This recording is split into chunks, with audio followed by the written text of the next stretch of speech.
disability-related sporting federations, and experts in accessibility and inclusive design.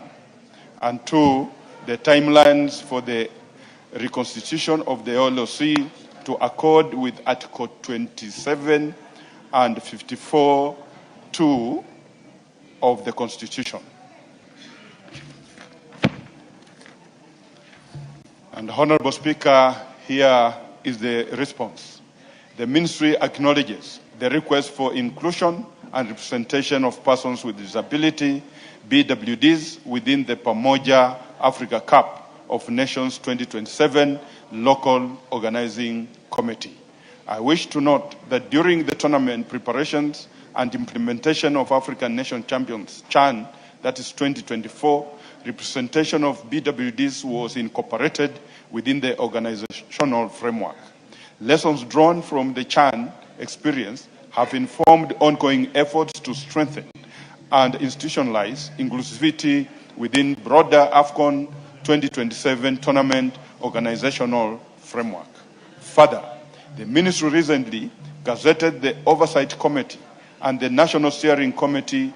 The Ministry is currently in the process of constituting 13 specialized technical committees that will support the planning, coordination and delivery of the tournament.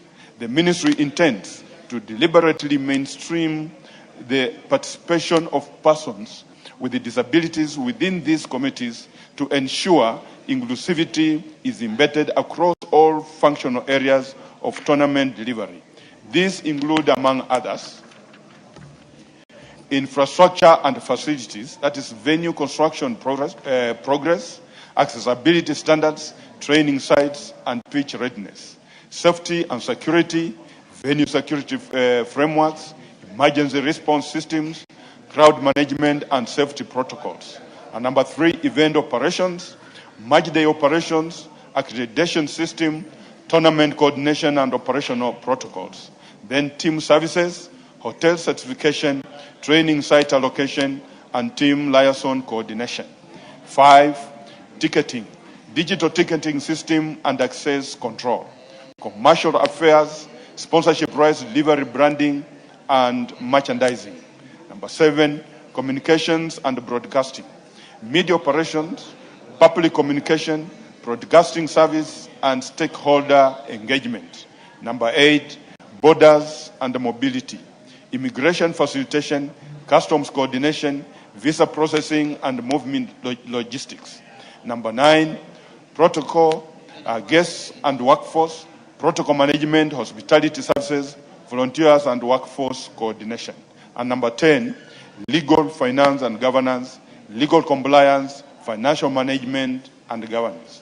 In addition to representation within the committees, the Ministry also undertaking measures to ensure that tournament facilities and operations comply with accessibility and universal design standards, including accessible stadium infrastructure, designated seating areas, accessible washrooms, mobility support service, appropriate signage, and communication support services where necessary.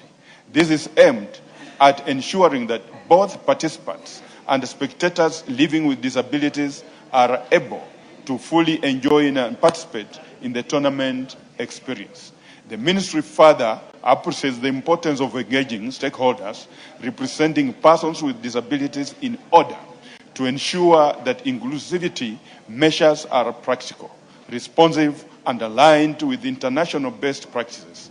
Consequently, the Ministry welcomes proposals, recommendations, and the technical input from relevant institutions and organizations representing PWDs to support the realization of this objective.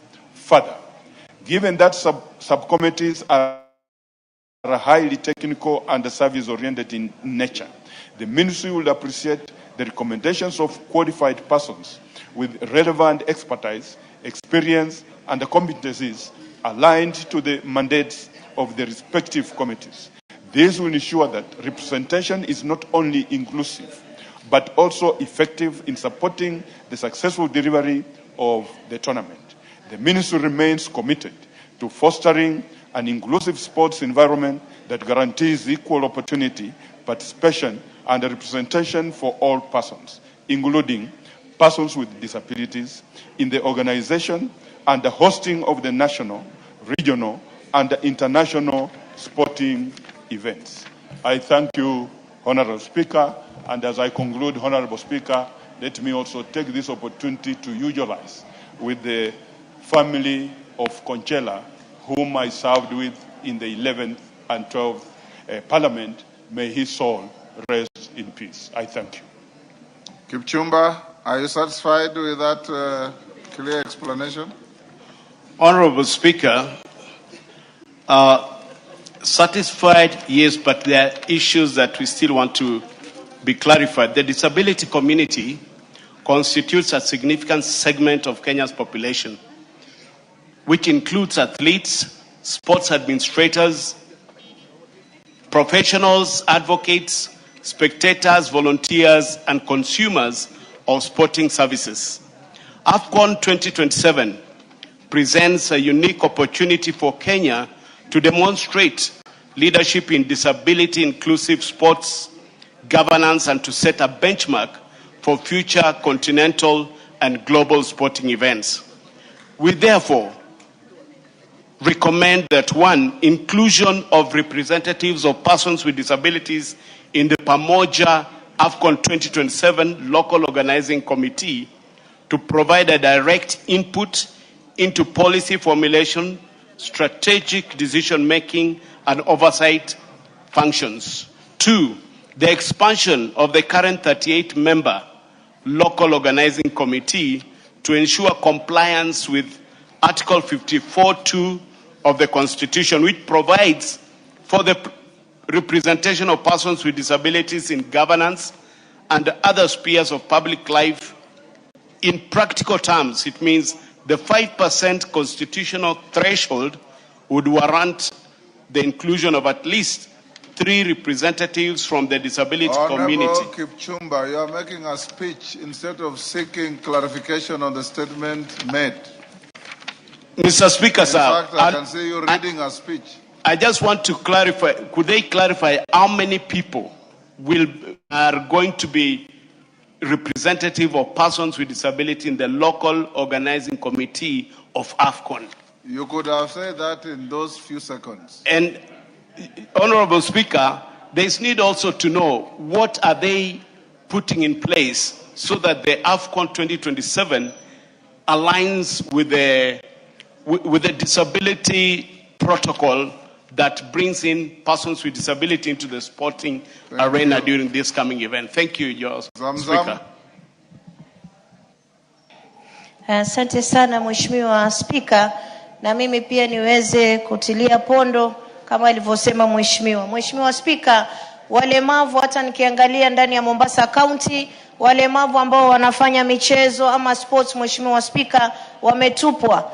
Na mimi sijui nani ambaye anashughulika na walemavu, kwa sababu unapata wanaombaomba, mpaka kuna picha niliona na video, walemavu wamelala kwenye veranda na mvua imenyesha, hawana hata ile tikiti ya kurudi nyumbani, wala pia ile tikiti ya kwenda kuparticipate kwenye michezo pia Mheshimiwa Spika hawapati na hawaangalii maslahi yao Mheshimiwa Spika.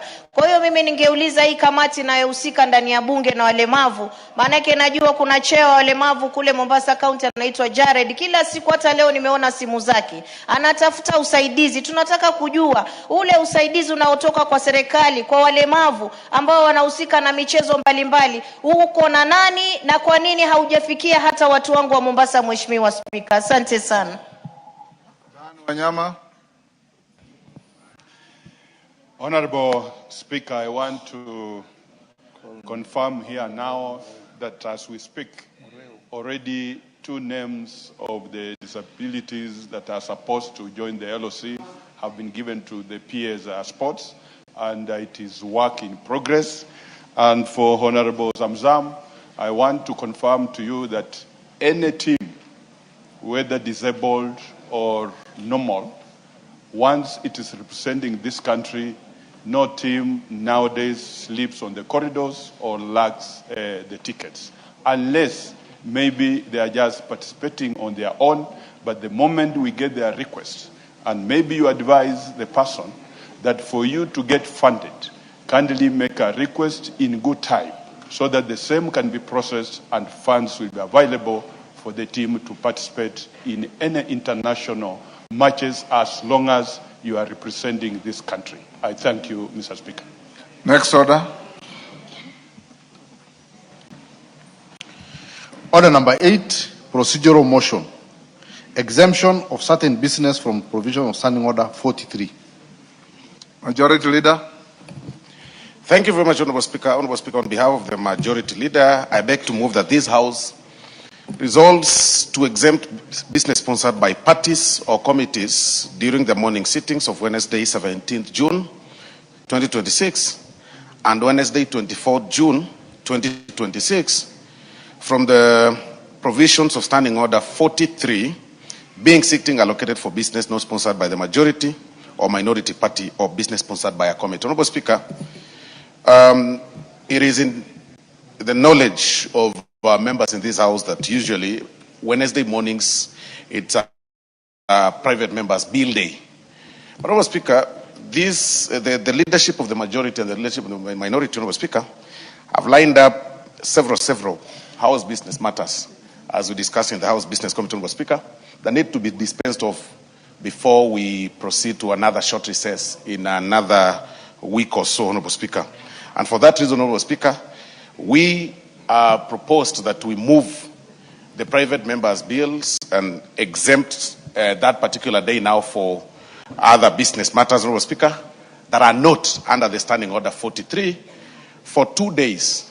And that is this Wednesday, that is tomorrow at 9:30, Honorable Speaker, and then next week on Wednesday, 24th. So for those 2 consecutive Wednesdays, businesses that have been placed under Standing Order 43 will not be in the House, Honorable Speaker, so that we are able to finish and dispense of the matters that needs to be dispensed of before we proceed to the recess. For that reason, Honorable Speaker, I beg to move, and I request my predecessor, whom most people do not know, the Honorable Member for Navaholo, the Honorable Emmanuel Wangwe, to second. Emmanuel Wangwe. Thank you. Thank you, Honorable Speaker. Honorable Speaker, qualifying a statement is very important. When he says do not know, it's because I crossed over to opposition, Honorable Speaker. I'm no longer in government side. That is why he says they might not know, because I used to be the chief whip majority side. Now I'm seated in the minority side. Thank you, my good friend. Yes, Donya. Order. Yes, Donya. Give the mic. No, I was just listening to Mheshimiwa, and then he said he crossed over to opposition. Which opposition are you talking about? That is the clarity I gave and said minority and majority. So we are in the minority side. Honorable Speaker, allow me to second the motion so that we cut this long story short. Donya, did you say you are rising on a point of confusion or point of order?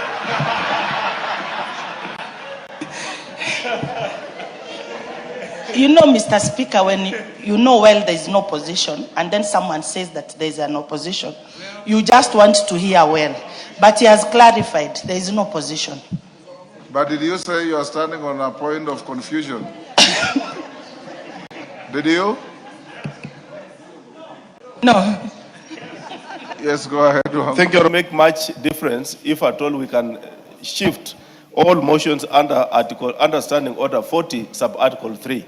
I wish to ask my colleagues that we support the motion by the majority whip, so that, Honorable Speaker, we look at the very urgent motions that the committee has lined up for the House. Thank you, Honorable Speaker. I support the motion. Thank you. Members on their feet, take your seats. Members on their feet, take your seats. Honorable members, I now propose the question at order number 8, which is that this House resolves to exempt business sponsored by parties or committees during the morning sittings of Wednesday, 17th June 2026 and Wednesday, 24th June 2026 from the provisions of Standing Order 43, being sittings allocated for business not sponsored by the majority or minority party or business sponsored by a committee. We put the question? Honorable members, I now put the question at order number 8, which is that this House resolves to exempt business sponsored by parties or committees during the morning sittings of Wednesday, 17th June 2026 and Wednesday, 24th June 2026 from the provisions of Standing Order 43, being sittings allocated for business not sponsored by the majority or minority party or business sponsored by a committee. As members of that opinion say aye. Aye. Those of the contrary opinion say nay. The ayes have it. Next. Order number 9, the Trust Administration Bill, National Assembly Bill number 29 of 2026, first reading. A bill for an act of parliament to consolidate and reform laws relating to the registration, incorporation, management, and regulation of trusts and trustees and for connected purposes. Order number 10, the Appropriation Bill, National Assembly Bill number 36 of 2026, second reading. Honorable members, this appropriation bill is literally a continuation of the budget business we have been doing. The budget appropriations that you discussed here for 3 days, culminating with the highlights by the CS. So House Business Committee has directed that we take an average of 30 minutes, including the mover, the seconder, and those who may wish to speak, so that we can go to the next business on the finance bill. Budget Chair, Honorable Atandi. Thank you, Honorable Speaker. Honorable Speaker, I would like to move that the Appropriations Bill, National Assembly Bill number 36 of 2026, be now read a second time. Honorable Speaker, as you have rightfully guided, this House having debated conclusively the budget estimates, and ultimately the Cabinet Secretary was in this House last week to give highlights of the same estimates. I would just like to take a few minutes to remind members of the key highlights of the Appropriations Bill. Honorable Speaker, this bill seeks to authorize the issuance of 2,1.87 billion from the Consolidated Fund to fund national government services and programs for the year ending June 2027. Honorable Speaker, as you have also guided, I just want to highlight to members the contents of the Appropriations Bill, which is basically the contents which mirror the budget estimates which we have already discussed and approved. Honorable Speaker, key highlights of the bill include expenditures that will be spent to fund key programs of government, which include 1, the education sector, Honorable Speaker, which is going to receive 781.3 billion, which will support free primary and secondary education, junior secondary school capitation, teacher recruitment and remuneration, university financing, TVET programs, digital learning, investing in human capital development also, and this is going to be a key driver for economic transformation. Honorable Speaker, the second key allocation is going to be spent on transport infrastructure, industry, and this is going to enhance connectivity, reduce transport costs, and facilitate trade and support regional integration. Honorable Speaker, the road sector has been allocated 230.3 billion, which is going to support construction of roads, rehabilitation and maintenance, and building of bridges. The transport sector will receive 51.8 billion for railway modernization, bus, rapid transit system, airport upgrades, logistics hub. Honorable Speaker, the major transport projects include 20.8 billion for SGR Phase 2B and 2C, Kenya shillings 4.2 billion for Dongo Kundu Special Economic Zone, 3.8 billion for flood mitigation works, and Honorable Speaker, a further 19.2 billion is going to stimulate industrial growth and improve connectivity. Honorable Speaker, under Universal Health Care Program, the health sector is allocated 175.5 billion, which is going to strengthen universal health coverage, UHC, improve primary health care services, expand specialized health care infrastructure. And Honorable Speaker, under the UHC allocations, 19.1 billion has been earmarked for Primary Health Care Fund, 20.9 billion for Kenya Medical Supplies Authority, KEMSA, 18.8 billion for Kenyatta National Hospital. Honorable Speaker, under Housing Urban Development, the Housing Department has been allocated 138.2 billion to support affordable housing programs, and 110 billion for urban infrastructure and informal settlements upgrading. Major allocations, Honorable Speaker, include 50.8 billion for construction of affordable housing units, 20.9 billion for social housing, and 18.6 billion for Kenya Urban Program, KENUP. Honorable Speaker, under Environment and Natural Resources, the Environment Protection Water and Natural Resources will receive 112.4 billion to support water infrastructure, irrigation development, forest conservation, climate resilience, and wildlife management. Honorable Speaker, under Agriculture, the government has allocated 63.3 billion to agriculture and food security to support fertilizer and seed subsidy programs. Honorable Speaker, 18 billion has been allocated for fertilizer subsidy, 2 billion for seed subsidy, 5.4 billion for food resilience project, and 4.7 billion for agricultural value chain development program, NAVCOP. Honorable Speaker, under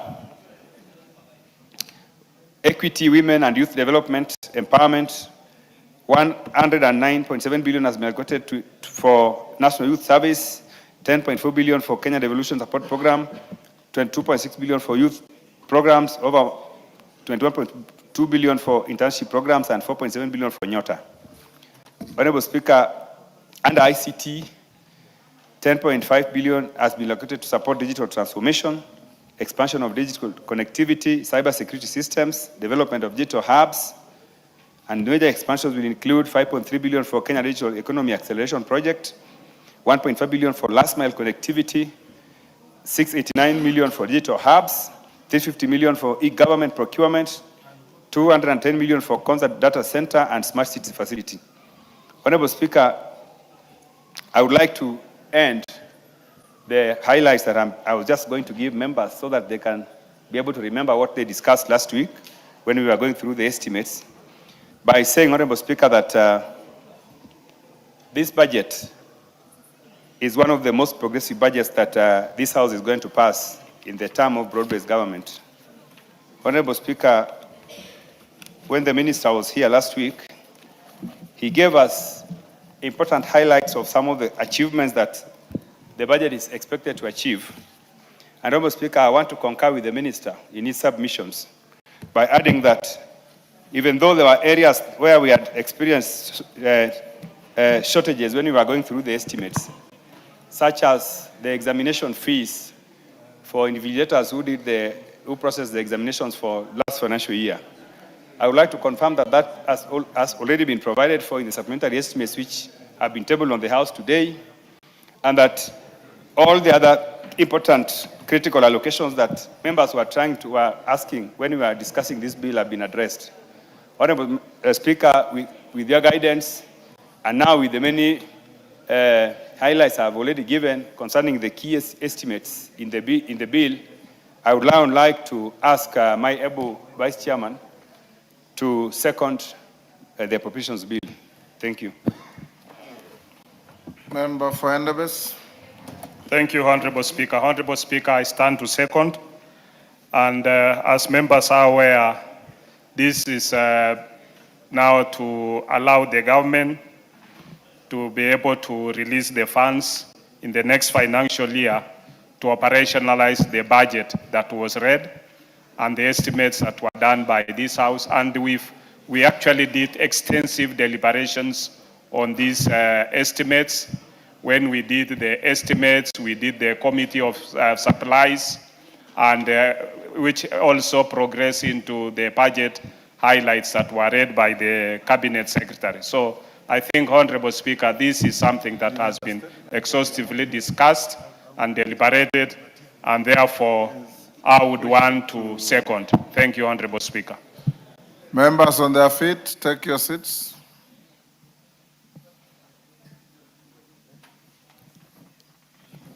Honorable members, I now propose the question at order number 10, which is that the appropriation bill, National Assembly Bill number 36 of 2026 be now read a second time. Do I put the question? And for avoidance of doubt, this is a matter you have discussed extensively, including the Committee of the Whole last week, which you took more than 3 hours. And now put the question at order number 10, which is that the appropriation bill, National Assembly Bill number 36 of 2026 be now read a second time. As members of that opinion say aye. Aye. Will those of the contrary opinion say nay? The ayes have it.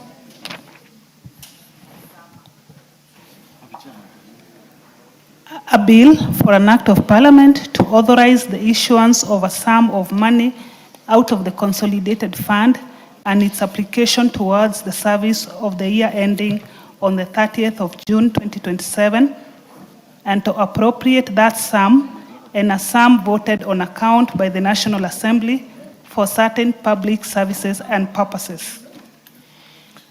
Before the next order, honorable members, in the Speaker's Gallery, I acknowledge Karuri High School from Kiambaa, Kiambu.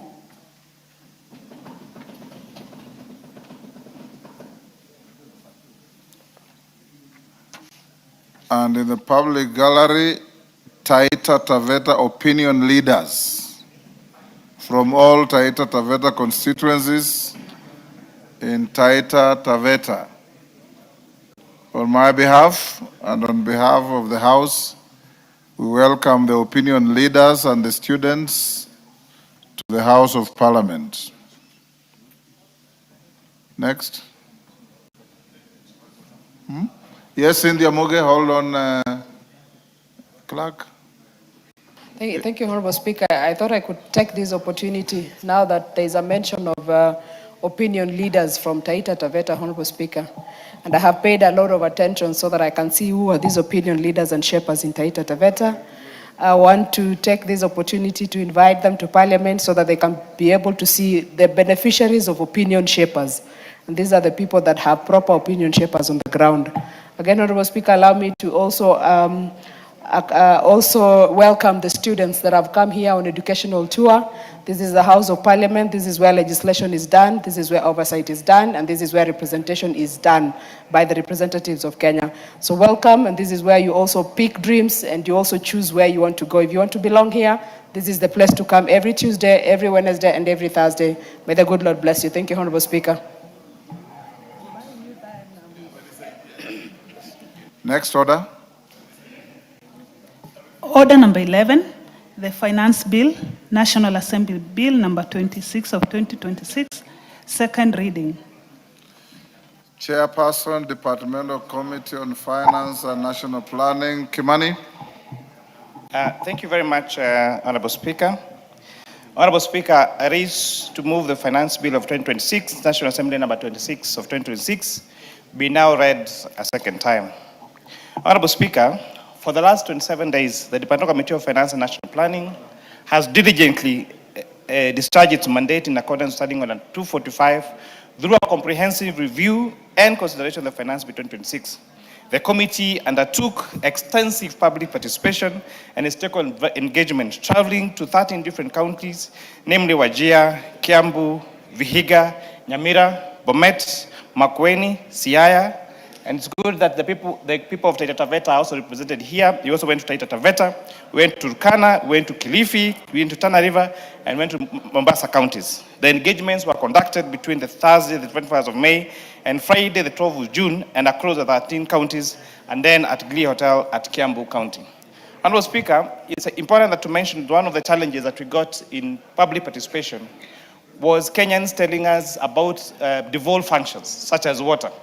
In fact, in many considerations, when we were having those town hall meetings, Kenyans were telling us about the challenges that they have in their counties. And at a time it was difficult to tell them that we are not representing county governments. So I think from the onset, I'd like to urge our Council of Governors and our county governments to do their mandate so that, Honorable Speaker, there is value for money and there is services to be supplied to deserving Kenyan. Honorable Speaker.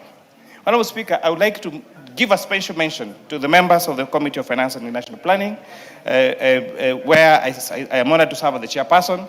My vice chairperson, the Honorable FCP Ambassador Benjamin Kipkurui Lagat, MP for Kericho, the Honorable Kaluma, Honorable David Mboni, the Honorable John Sukuya, Honorable Andrew Kwome, Honorable Daktari Shadrack Mwiti, Honorable Umi Kasim, Honorable CPA Julius Ruto, Honorable FCPA Joseph Maero, and Honorable CPA Dr. John Ariko, Honorable MP Kibichi Biego, Honorable Mangale Shiformondo, and Honorable Omuthonwa Mushomba Nasli, Honorable Mahood Sood Mashal. Honorable Speaker, these members extensively participated, expensively did civic education, engaged Kenyans, and I really grateful to them that we're able to come up with this good report at the top of the House today.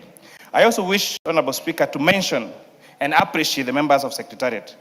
Honorable Speaker, as early as today, these members sat the whole night, did not sleep, and I'm talking about today, I'm talking about yesterday, I'm talking about the day before yesterday, so that we have a comprehensive report that takes care of over the 100,000 stakeholder engagements and feedback that we got. And therefore, Honorable Speaker, I would like to take the opportunity to give a special mention to them, led by our Deputy Director of Legal Services, Ms. Jennifer Ndeto, Mr. Robert Nyaga, Mr.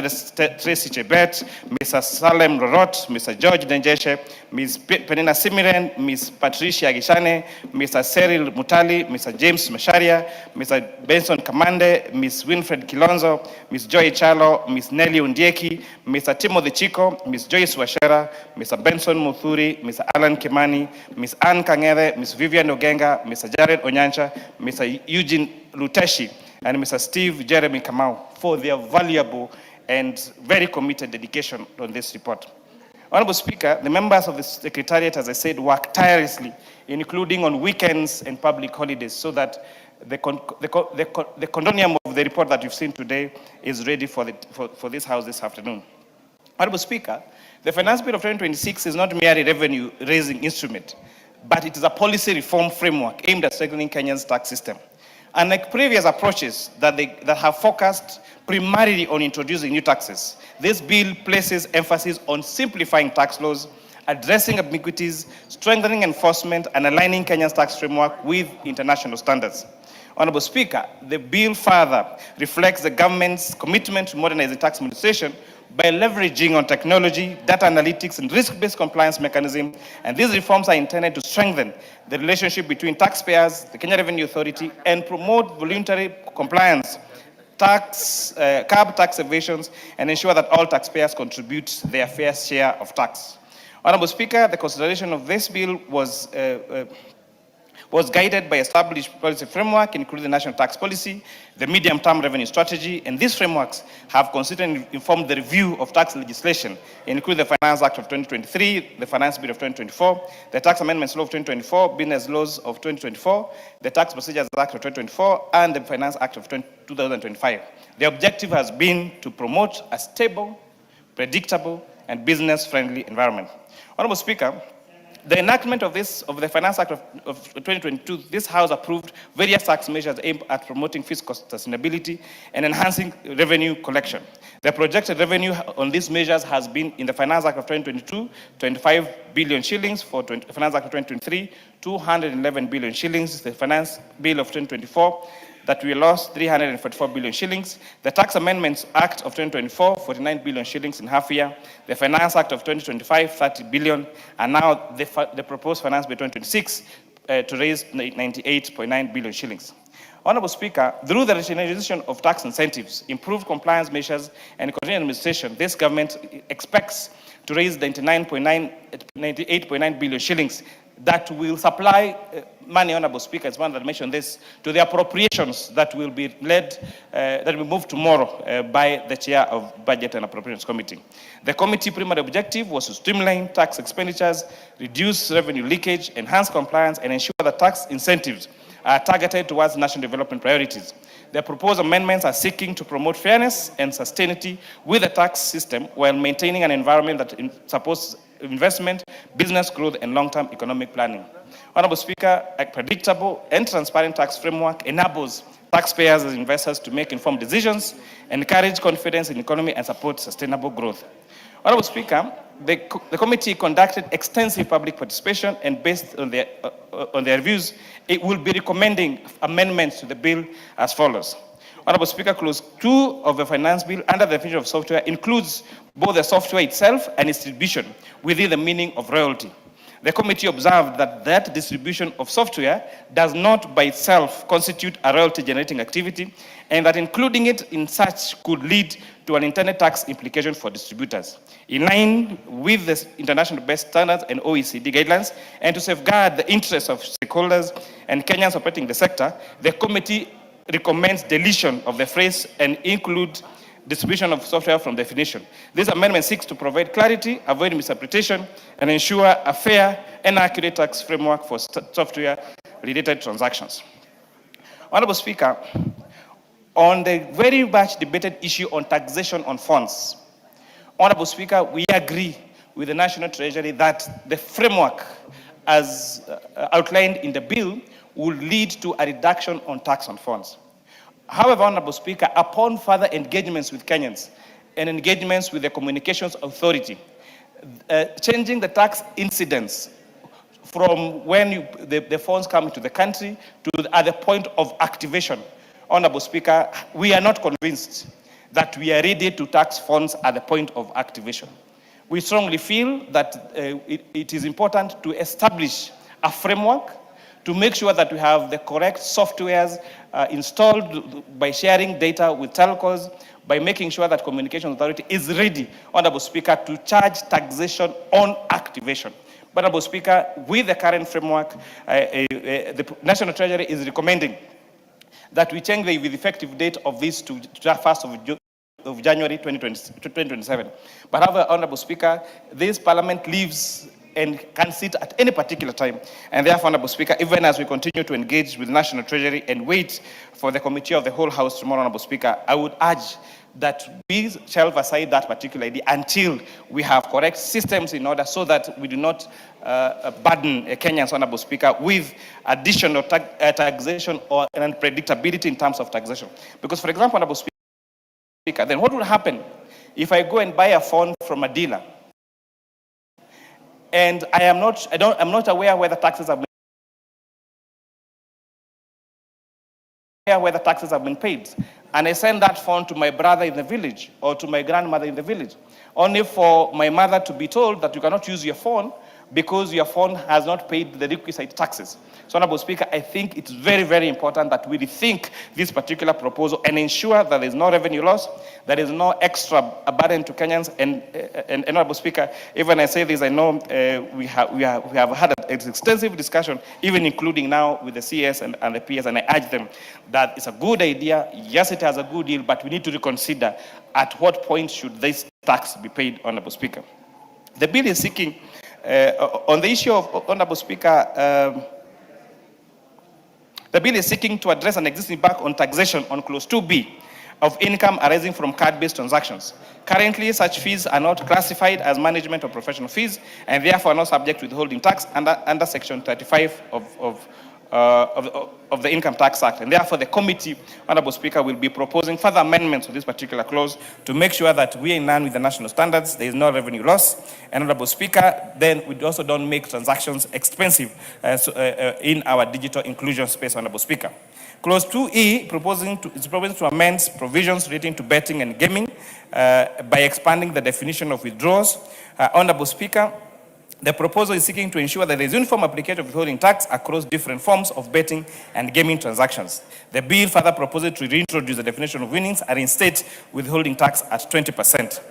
The committee observed that frequent changes on definitions applicable to winnings and withdrawals have created uncertainty for operators and affected predictability within the gaming and betting tax. And therefore, although it is very important to levy this sin tax, Honorable Speaker, it is important that they align with the best practice, it is in line that it is still predictable, and we must make sure that also we make it easy to pay tax rather than the temptation to have members of the public or these particular entities evade tax, Honorable Speaker. Clause 3 borrows a proposes to narrow the tax exemption applicable to gratuity and similar payments by employers and remitted to registered pension schemes by introducing additional eligibility requirements. Currently, Honorable Speaker, currently such payments made on before 1st of July 25 qualify for exemption regardless of the duration and continuity of the employee services. The committee observed that this broad exemption may be susceptible to abuse through tax administration arrangements, particularly where remuneration is structured as gratuity and a short-term contract, Honorable Speaker. So by extending the time, Honorable Speaker, the risk of exempting all gratuity paid to employees, Honorable Speaker, from income tax could mean that an employer would choose to pay their employees gratuity rather than pay them a salary, Honorable Speaker, and that would lead to very huge tax loss, Honorable Speaker. Clause 4 is proposing to introduce a simplified tax framework for non-residents earning rental income from properties situated in Kenya. And so, Honorable Speaker, it's important that I emphasize this point. There has been a lot of public debate that there has been increase in taxation of rent income, Honorable Speaker. But far from the truth, Honorable Speaker, what this proposal is seeking to do, as contained currently in the Income Tax Act, tenants are required to withhold 30% of the rent they pay to non-residents, Honorable Speaker. And we realize that, Honorable Speaker, it is difficult for a taxpayer or for a tenant to verify whether the landlord is a resident or is a non-resident. And therefore, this proposal is now seeking to provide clarity to that and make the rate of rental income tax for non-resident to be at 30%, and that will be a final tax, Honorable Speaker. So it simplifies taxation for these non-resident landlords, Honorable Speaker. It takes away the burden from the tenants back to the landlord, Honorable Speaker, and therefore that clarifies that particular system. So it's important that I mention there has not been any proposed change in taxation on resident rental income. So if you're paying rent or you're a landlord, there is no change in taxation as a resident institution, Honorable Speaker, on either the tenant or the landlord. Honorable Speaker, Clause 7 is proposing to introduce a 1.5% withholding tax on payments made on sale of scrap metal by treating such payments as income subject to withholding tax. Currently, income from sale of scrap metal is not subject to withholding tax, and that's creating an inconsistency in the treatment of income earned from different sources. The committee observed that the repeal of the previous withholding tax regime created compliance gap in the large informal cash-based sector characterized by limiting record keeping. Honorable Speaker, it's very important to mention that sale of scrap metal, Honorable Speaker, has led to a lot of vandalism being done on public infrastructure, and also has created untraceability on who is a buyer and who is a seller of this particular segment. And so introducing a 1.5 withholding tax will therefore mean that everyone dealing in scrap metal, Honorable Speaker, will therefore be that information will be available to the authority, Honorable Speaker, and become easy for them to be traced, Honorable Speaker. Clause 8 is proposing to simplify the taxation of trust by replacing the existing provisions under Section 11 of the Income Tax Act with a clearer framework under which trust income is taxed at the trust level and not subjected to further taxation upon distribution to beneficiaries. Honorable Speaker, again, this is going to make it easy for establishment that has a trust fund, Honorable Speaker, to distribute in terms of how they pay their taxes by making them by the trust income being taxed at the trust level and not being taxed, Honorable Speaker, at the point of distribution to beneficiaries. Clause 10, Honorable Speaker, is proposed, and it's important to mention the reason why this proposal is there, Honorable Speaker, because this income that is being transferred to trust fund, Honorable Speaker, has already been taxed under the Income Tax Act, Honorable Speaker. Clause 10 is proposing to amend the Act to allow employees of CBK to claim a deduction for interest paid on mortgage loans, subject to the limits provided under the law when determining taxable income, Honorable Speaker. The proposal seeks to extend mortgage interest relief to central bank employees in line with the treatment applicable to other taxpayers. However, Honorable Speaker, so if you check the Income Tax Act, Honorable Speaker, on the 4th schedule, it exempts It provides for provision of mortgage relief for employees that take mortgages from financial institutions, from insurance funds, Honorable Speaker.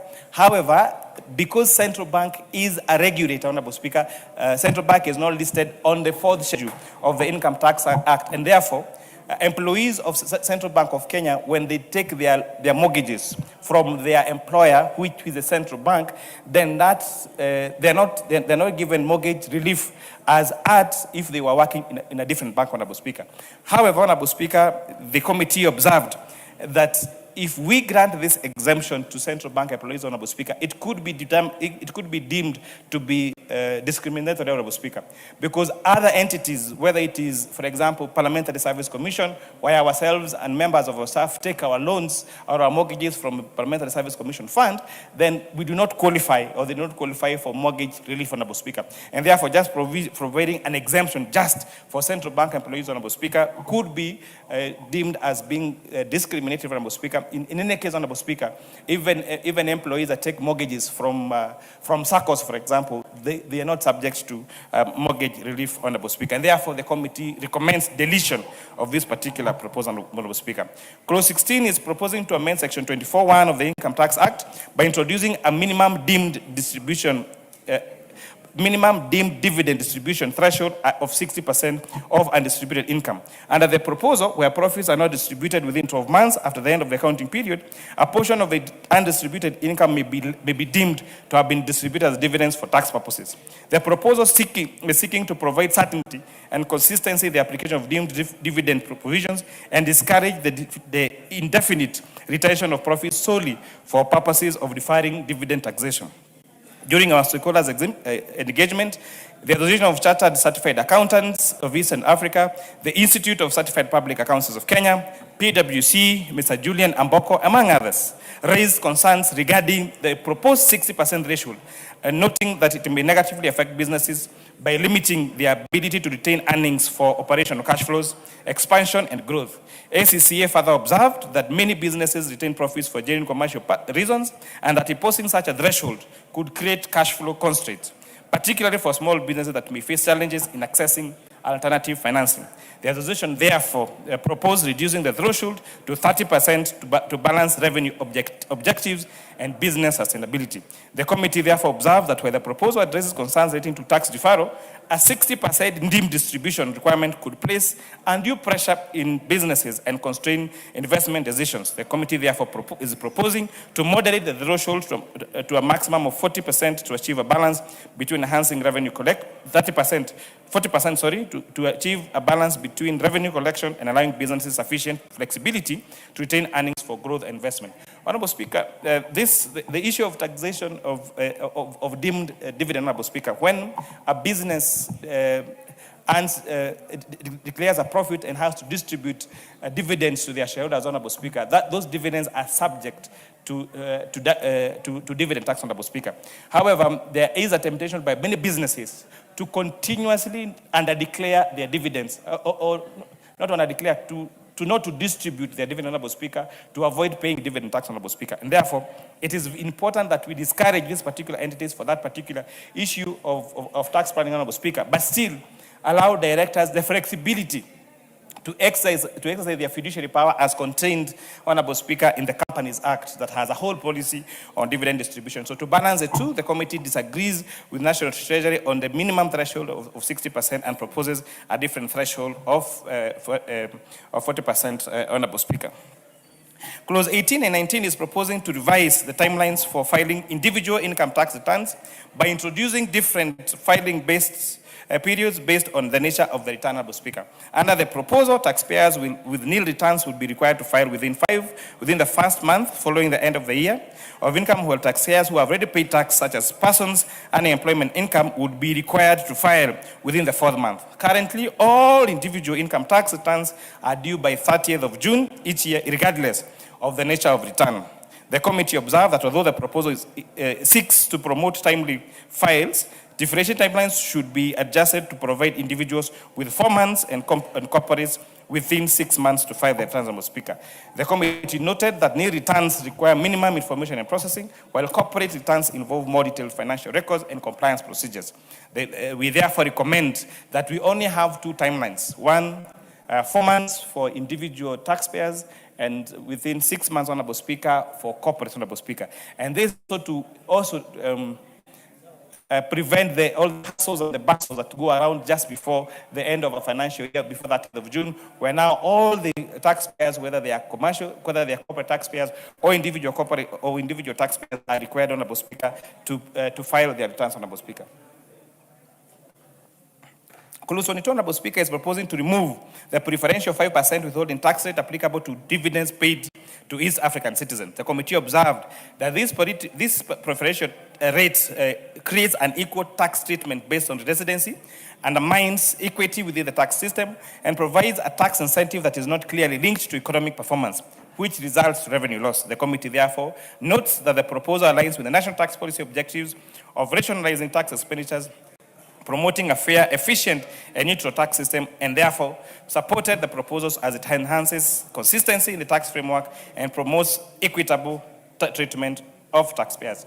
Honorable Speaker, clause 31 and 32 is seeking to reclassify certain supplies from being zero-rated to exempt status. After further scrutiny, Honorable Speaker, we have the proposals are to move from first schedule to second schedule. That means from exempt from zero to exempt, Honorable Speaker. Locally assembled and manufactured mobile phones, electric buses, motorcycles, and electric bicycles, lithium ion and solar batteries, transformation of sugarcane farms to milling factories, input on raw materials locally purchased or imported for manufacture of feeds, and inputs of raw materials locally purchased or imported for manufacture of pharmaceutical. Honorable Speaker. Honorable Speaker, the committee knows that although they understand the National Treasury's criteria of trying to reduce tax expenditure, Honorable Speaker, it is important that we continue to have a predictable tax environment. We need to have to ensure that we promote our exports, Honorable Speaker, because as you are aware, Honorable Speaker, zero-rated products for a manufacturer is allowed to claim their input tax, Honorable Speaker. And so then the reason is, and what the committee will be proposing to this House, Honorable Speaker, tomorrow is where we feel that there is a need to continue to have this either exempt or zero status, Honorable Speaker. It is important then if you make a decision to make the products exempt, then we also exempt the raw materials. So we move now so that we have exempt raw materials and exempt finished products, Honorable Speaker. Clause 33 is proposing to simplify the VAT treatment on worn clothing and worn footwear, Honorable Speaker. Honorable Speaker, this is also a matter that was highly debated, and I want to thank the stakeholders that appeared before us, including the Mitumba Consortium Association of Kenya, that is represented by Apostle Teresia Werimo, Honorable Speaker. As you speak, if you import, Honorable Speaker, Mitumba, and Mitumba could be clothes or footwear, Honorable Speaker, or bags, Honorable Speaker, then they are required to pay 16% VAT, and they are also required, Honorable Speaker, to pay 30% income tax of their income of the profit that they make, Honorable Speaker. However, this has become very problematic to traders in this particular sector, because most of the people that will sell Mutumba, whether it is our Mitumba people in Gikomba, or the one in Nakuru, or the one in Molo, or the ones that sell Mitumba across the country, Honorable Speaker, if you subject them to reporting for VAT or to paying value added, Honorable Speaker, it has become problematic. It has created, Honorable Speaker, as I was saying, a form of rent seeking, Honorable Speaker, by members of the Kenya Revenue Authority. Most of those traders are not able to get tax compliance, and therefore they recommended a simplified tax system where they only pay, Honorable Speaker, 5%, they pay 30% of their deemed profits, Honorable Speaker, which would translate to around 15%, Honorable Speaker, of their profits, which becomes a final tax, Honorable Speaker. And therefore, we agree with the National Treasury that this is a better plan. We're going to lead to more collection. It's going to simplify how our Mitumba pay taxes, Honorable Speaker, and also lead to enhanced tax compliance by the taxpayers, Honorable Speaker. Clause 4 and 5 is proposing to simplify the taxation framework applicable to mobile phones. Honorable Speaker, I did speak to that particular matter. We agree that taxing mobile phones on activation would be a better plan to ensure tax compliance, Honorable Speaker.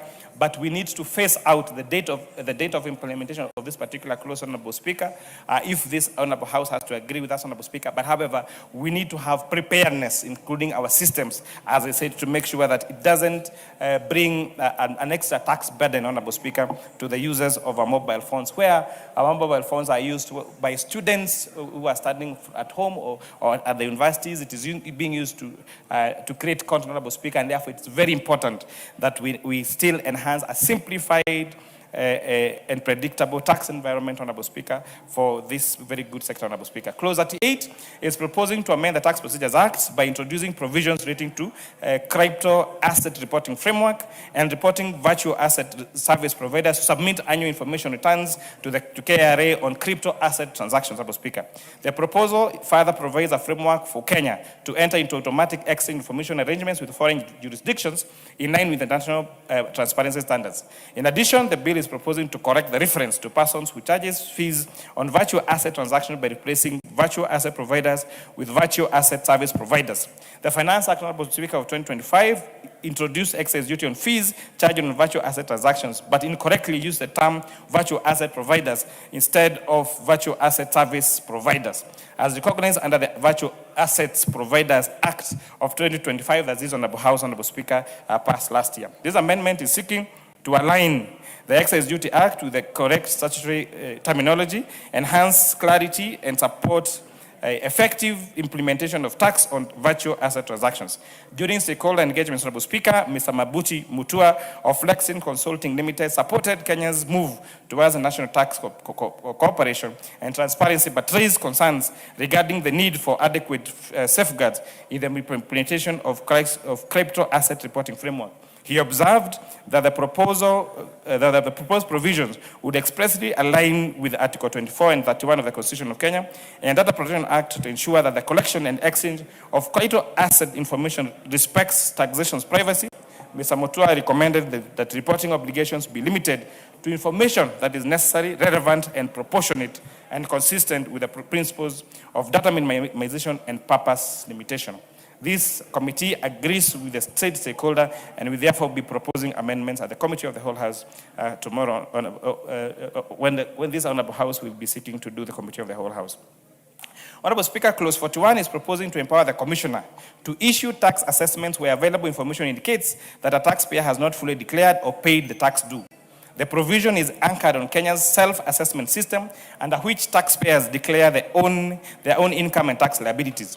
However, the Commissioner may also rely on information obtained from third-party sources, electronic tax systems, financial records, customs data, and other lawful sources which may indicate discrepancies in declared tax provisions.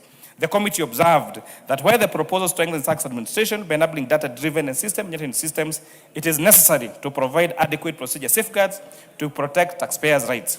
The committee therefore recommended the introduction of Section 29A to the Clause 29A to the Tax Procedures Act, requiring that the Commissioner must disclose the information sources and computations relied upon in making an assessment. The committee further recommends that such disclosure be a condition for the validity of assessment. And in that case, in case of a dispute, the Commissioner bears the burden of demonstrating the accuracy and reliability of information used, Honourable Speaker.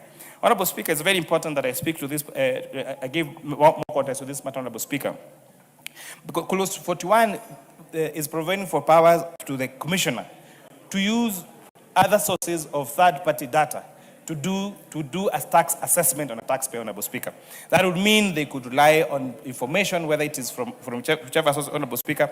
And Honourable Speaker, although they already have access to that information, Honourable Speaker, because of information sharing, and of course the use now of e-TIMS and requirement that all invoices that are allowable have been issued through the e-TIMS system, Honourable Speaker, giving the Commissioner the absolute right to do an assessment on you without giving the taxpayer the source of that information would be against principles, Honorable Speaker, of justice, Honorable Speaker. It is important that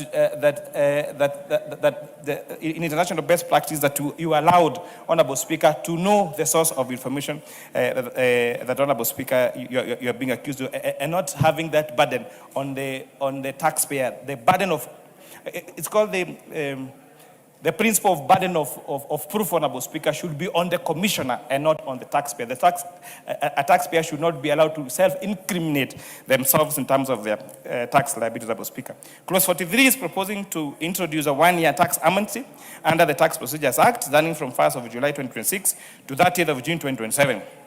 The amnesty, Honorable Speaker, will apply to tax liabilities accrued up to 31st December 2025 and will allow taxpayers to regularize outstanding obligations by paying the principal tax due within the amnesty period. Upon fulfillment of the prescribed conditions, penalties, interest, and fines relating to the eligible tax debts will be waived. The proposal intends to provide a final time-bound opportunity for taxpayers to settle historic tax liabilities, enhance compliance, and improve revenue collection for outstanding tax, Honorable Speaker. So this particular tax proposal, Honorable Speaker, is expected when we had a tax amnesty in 2023, we facilitated in terms of outstanding debt liabilities that attracted 1.6 million shillings. When we did this tax amnesty in 2023, we had 1.6 million. I'd hate to interrupt you, but I just want to recognize the school which is here, and then you can continue. Honorable members, I wish to recognize the presence in the purple gallery of students from the Kibirio Konin Junior School, Baringo North, in Baringo County. Please, any member from those sides of Baringo? Yes, the lady at the back there. Mheshimiwa, continue. Honorable.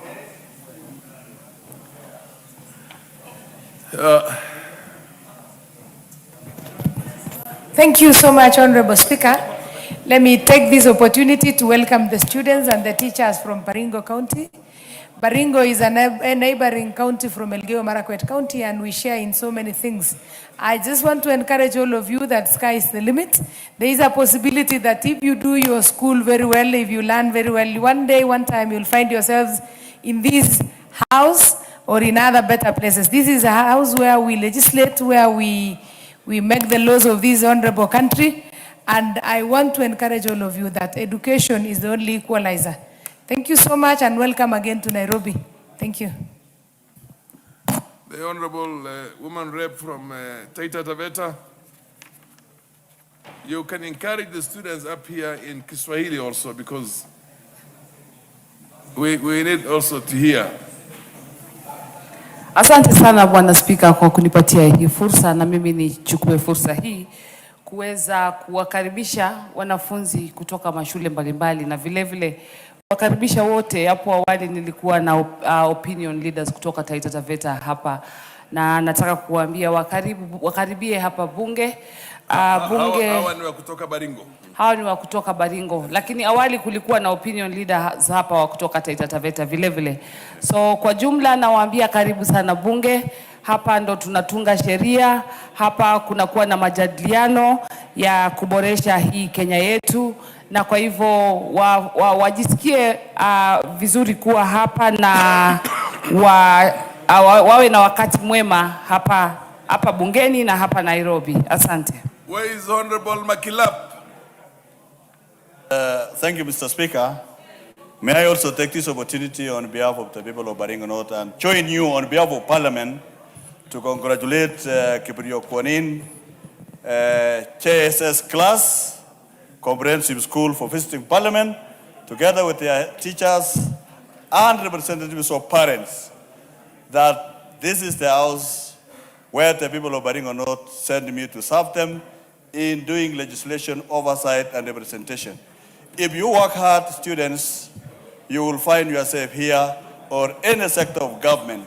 It only calls upon you to be disciplined and hardworking. There are only two things: hard work, discipline will take you places across the world and across Kenya.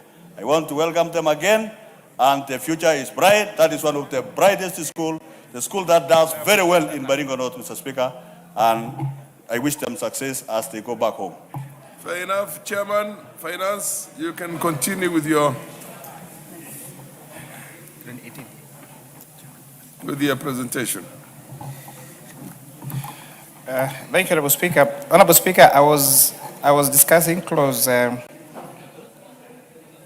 issue of tax amnesty, Honorable Speaker. When this Honorable House in the Finance Act of 2023 provided for a window for tax amnesty, Honorable Speaker, we had 1 million applications, Honorable Speaker, that were lodged by the Kenya Revenue Authority. To the Kenya Revenue Authority, this, Honorable Speaker, resulted to 54.5 billion shillings in declared principal tax, and 43.9 billion shillings was collected between September 2023 and June 2024, Honorable Speaker. So it's important. There has been demonstration that when there is provision of a tax amnesty, Honorable Speaker, then we have taxpayers that go and offer to pay their principal tax, and therefore, when you pay your principal tax, all your interest and penalties, Honorable Speaker, are forgiven. Honorable Speaker, however, the committee noted that although this provides a very good relief to taxpayers, Honorable Speaker, it is very dangerous for the country, Honorable Speaker. And it could actually be termed as being unfair, Honorable Speaker, because if, for example, as a tax-compliant taxpayer, I paid my principal tax last year, I paid my penalty last year. If there was any penalty, if there was any interest, then that means I paid both my principal tax, my interest, and my penalties, Honorable Speaker. Then this House then passes a law to forgive interest and penalties for those who did not pay, Honorable Speaker. It would mean that someone who did not pay their so me who paid my interest and penalties, Honorable Speaker, then I would be disadvantaged. Honorable Speaker, some of the taxpayers were saying then, if you are going to forgive all interest and penalties for those who do not pay the interest and penalties this year, then maybe you should also refund those people that pay their interest and penalties, Honorable Speaker, for it to be fair. So we advise, Honorable Speaker, that although this, of course, will ensure there is enhancement of revenue collection, it's going to provide a relief to those people, Honorable Speaker, who had a difficult economic time. Honorable Speaker, we had still many businesses that are recovering from COVID, Honorable Speaker. But tax amnesty is a policy direction the National Treasury should carry, so that people do not continuously fail to honor their obligations because expecting, Honorable Speaker, that next year but one, there is going to be a tax amnesty, Honorable Speaker. Clause 45, Honorable Speaker, is proposing to amend the Tax Procedures Act to allow the Commissioner to issue agency notices for the recovery of tax where a matter has been determined in favor of the Commissioner and to stay order and no stay order has been granted. Under the current FRICO framework, the issuance of agency notices is restricted once a taxpayer lodges an appeal, even in circumstances where the tax appeals tribunal or a court has already determined the matter in favor of the Commissioner, thereby, Honorable Speaker, delaying recovery of tax in the absence of a stay order. The proposed amendment is seeking to align tax recovery procedures with the principle that the filing of an appeal does not on its own suspend enforcement unless a stay is granted, thereby facilitating timely recovery of confirmed tax liabilities when preserving the taxpayer's right to seek a stay from the relevant forum, Honorable Speaker. During stakeholder engagement, concerns were raised regarding the proposed expansion of the Commissioner's enforcement powers. The Law Society of Kenya, that was represented by the Vice President, Resia Bavinya Nicholas, the Council members and members of Tax Committee raised concerns over the reintroduction of proposals that were previously been rejected, including the changes to appeal timelines and expanded agency notice powers. The Law Society observed that permitting agency notices during the pendency of objections, appeals, alternative dispute resolution processes, or court proceedings could undermine the taxpayer's right to challenge tax decisions, weaken dispute resolution safeguards, and affect access to justice, Honorable Speaker. And this, Honorable Speaker, they noted that this would be in contradiction of Articles 47, 48, and 50 of our Constitution, Honorable Speaker. And therefore, this committee, Honorable Speaker, and our committee of the whole House will be recommending further amendments, Honorable Speaker, to ensure that a taxpayer, yes, has a chance to fair justice, Honorable Speaker, but also that there is no, but also Kenya Revenue Authority is able to make their collections on time, Honorable Speaker.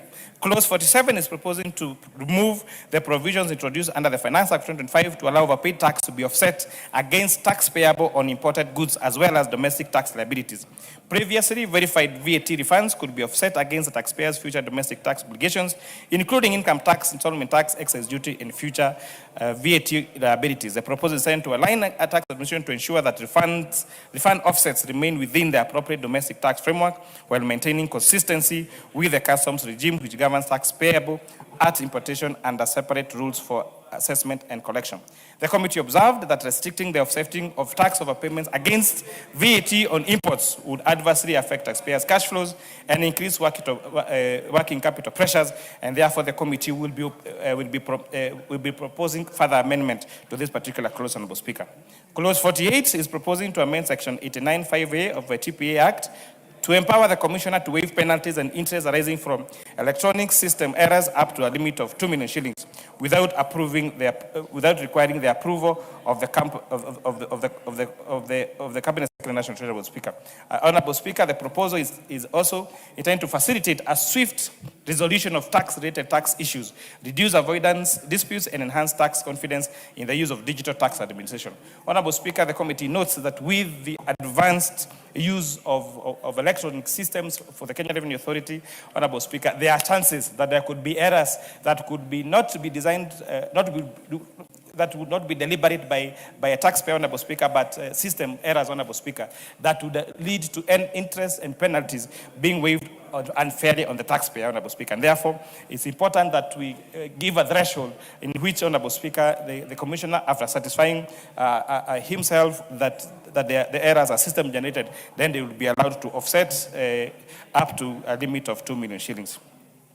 Honourable Speaker, Clause 49 is proposing a deletion of Section 77(2) of the Tax Procedures Act, which currently excludes Saturdays, Sundays, and public holidays in the computation of timelines for tax obligations.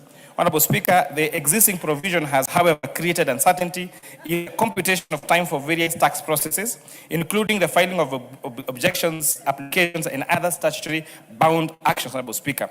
This uncertainty is further compounded by the shift to digital tax administration system, including KRA platform and the judiciary e-filing system, which operate beyond conventional working days. This amendment is therefore intended to streamline and modernize the computation of timelines within the tax system.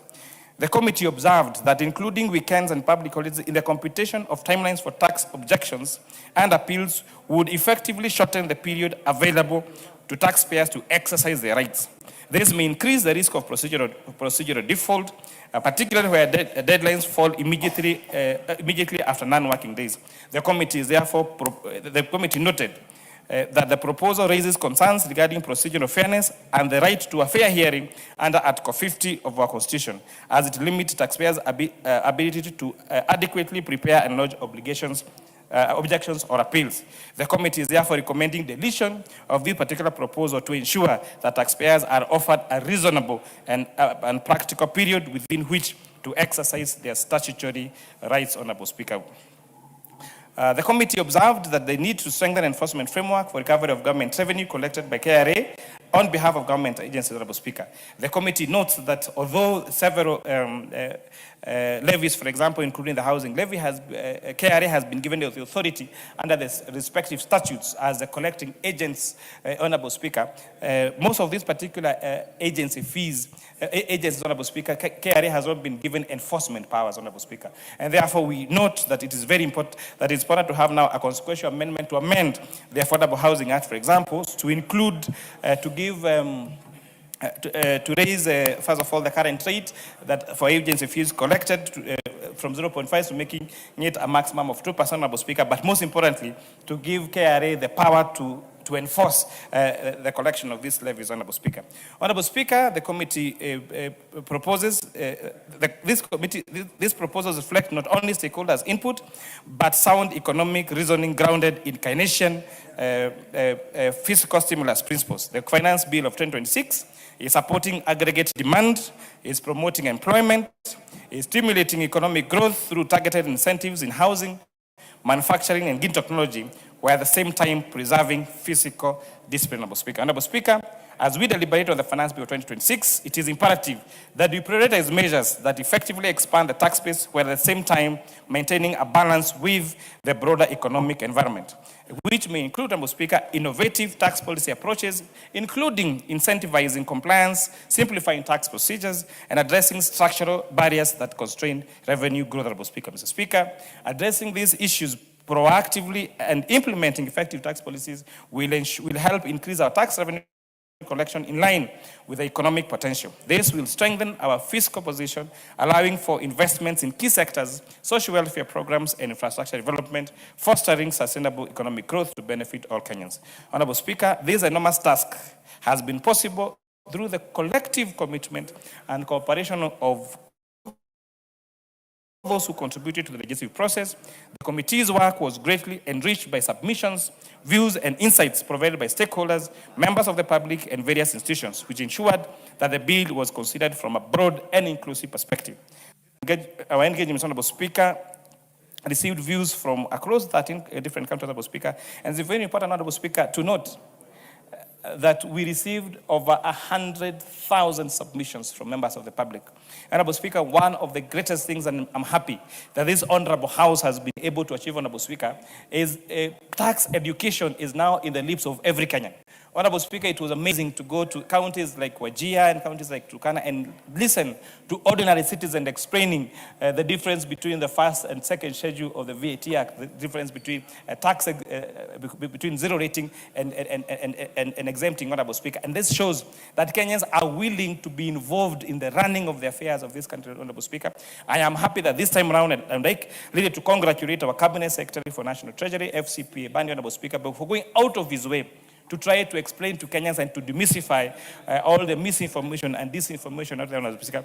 Because I think previously the Finance Bill, Honorable Speaker, used to be left to be a baby of this House, Honorable Speaker, and the executive will just dump it on us and leave us to explain to the members of the public. But I'm very impressed that this time around the National Treasury, led by the PS and the CS, actively engaged Kenyans so that by the time, Honorable Speaker, we are going to public participation, then we had Kenyans already informed of the particular clauses in that particular bill, Honorable Speaker.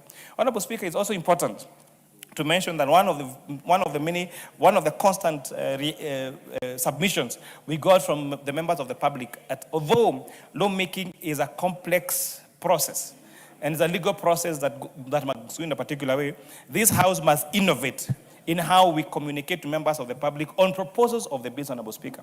Because on many occasions, even when we provided members of the public with copies of the bills, Honorable Speaker, they would lead and say, Honorable Speaker, some of the clauses in the bill, Honorable Speaker, are usually a deletion of a deletion.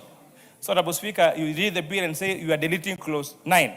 But, Honorable Speaker, when you go now to the proposal say to delete section 9, say for example, of the Tax Procedures Act, only for you to go to section 9 of the Tax Procedures Act and you say it's a deletion, Honorable Speaker. So it's a deletion of a deletion. And this particular process, Honorable Speaker, makes it very complicated for ordinary Kenyans to understand legal drafting, Honorable Speaker. So I think I throw this to the people in our legal drafters. Let us find a simplified way, a simplified version of how we do our bills, Honorable Speaker, to the members of the public. Honorable Speaker, it's also important to mention, Honorable Speaker, also other Kenyans said that the way we communicate in English, Honorable Speaker, we have 3 official languages. We have English, we have Swahili, and we have sign language, Honorable Speaker. And therefore, it is important that even the bills that are published by this House are published in the 2 official languages, Honorable Speaker, in English and Swahili. So they enable other Kenyans, Honorable Speaker, who would prefer Swahili as a language of choice, Honorable Speaker, to understand our legal process and understand our business, Honorable Speaker. As we go to the supply of the whole House, Honorable Speaker, Kenyans also really cautioned us on the need to ensure there is value for money for where this money is going, Honorable Speaker. Many Kenyans told us expressly, Honorable Speaker, that they are not opposed to taxation. But, Honorable Speaker, they want to see value for the money where these particular resources are going to. So my urge to all members of the executive, let us be prudent in the use of these financial resources. Let us make sure that these particular resources, when they are supplied to yourselves, go towards value for money, towards economic development, and towards the projects of this particular country, Honorable Speaker. Lastly, Honorable Speaker, the issue of introducing tax deductibility, Honorable Speaker, to Kenyans that are earning below 30,000 shillings was highly canvassed in all our discussion, Honorable Speaker, and is our recommendation to the National Treasury, Honorable Speaker, to go back to the drawing board and let us find a way of waiving, Honorable Speaker, taxpayers or employed Kenyans who earn less than 30,000 shillings. It's also, Honorable Speaker, submissions by institutions like Kenya Bankers Association, Honorable Speaker, that high-income earners are paying up to 35% of income tax, Honorable Speaker, and this particular income tax, they are not allowed to deduct their expenses, and therefore there is this committee recommends that the National Treasury looks into overhauling all the tax bands, Honorable Speaker, so that because with the increased contributions to SHA and with the affordable housing levy, Honorable Speaker, these have levied a burden on especially salary Kenyans, and therefore important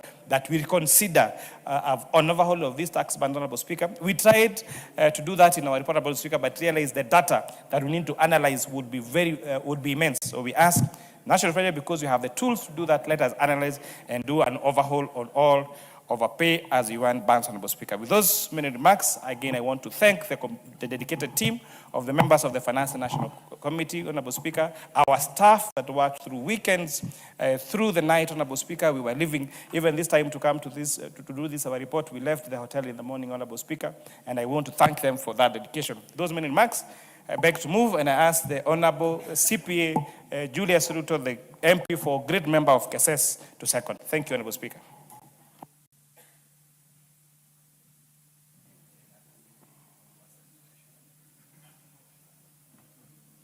Yes, proceed, Honorable. Thank you so much, Mr. Speaker. May I rise to second this motion on Finance Bill Financial Year 2026. Mr. Speaker, I'm speaking from the ground that I'm also a member of Finance and National Planning Committee, and I did participate all through this particular bill, right after tabling and being committed to the committee, stakeholder engagement, and also participated in county-to-county public participation or public hearing. Mr. Speaker, I want to appreciate my chairman for the leadership that he provided throughout this process. And in truth, how he has read out in brief the content of the finance bill, clause by clause, and not forgetting the views of members of public or stakeholders in every clause that is provided in this bill. As I stand to second this, Mr. Speaker, I want to appreciate that this particular finance bill of this year of 2026 has broadened look at the way of expanding the tax regime than increasing vertically as it used to be before. This is one of the best finance bills that has tried to reorganize the provisions in income tax, provisions in value-added tax, provisions in excise tax, provisions in tax procedures tax, with the objective of reducing the burden on the less taxpayers who have traditionally been known to be contributing to the global tax revenue that finance our budget, and try to accommodate through indirect taxes and deduction of tax expenditure. One of the focus on this particular finance bill, Mr. Speaker, is trying to look at how we are administering our tax expenditure that are increasingly or growing over time to a tune of more than 500 billion a year. It's almost going to 600 or 700 billion or so. That is huge.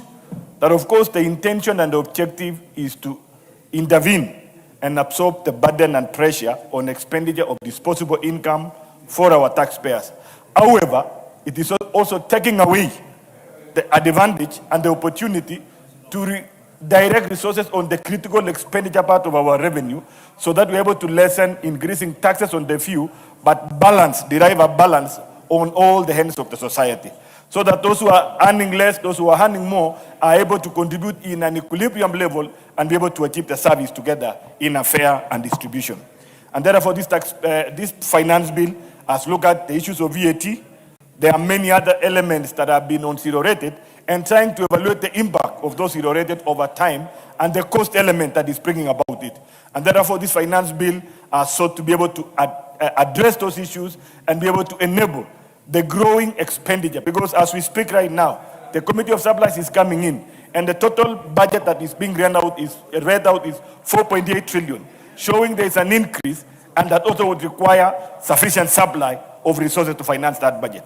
But as this increase in expenditure, which is driven much on demand beyond levels that are manageable, like the other day we see devolution, where county governments through Senate are intervening or requesting of increase on division of revenue. From 420 that had been recommended early, it has grown to 428 billion.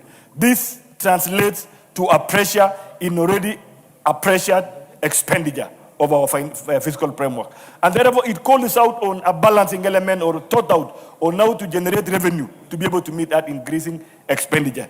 And for that purpose, the only way out is to look at on our tax. But I want to appreciate the framers of this financial year finance bill on thinking out of absorbing Kenyans from the burden, especially on disposable income, on salary, on profits from the business, reducing that so that we are able to increase our buying power and focus so much on service delivery, increase in consumption, increase in investment, and growth of our economy. This is why this finance bill of this year, all of us, we should be able to support.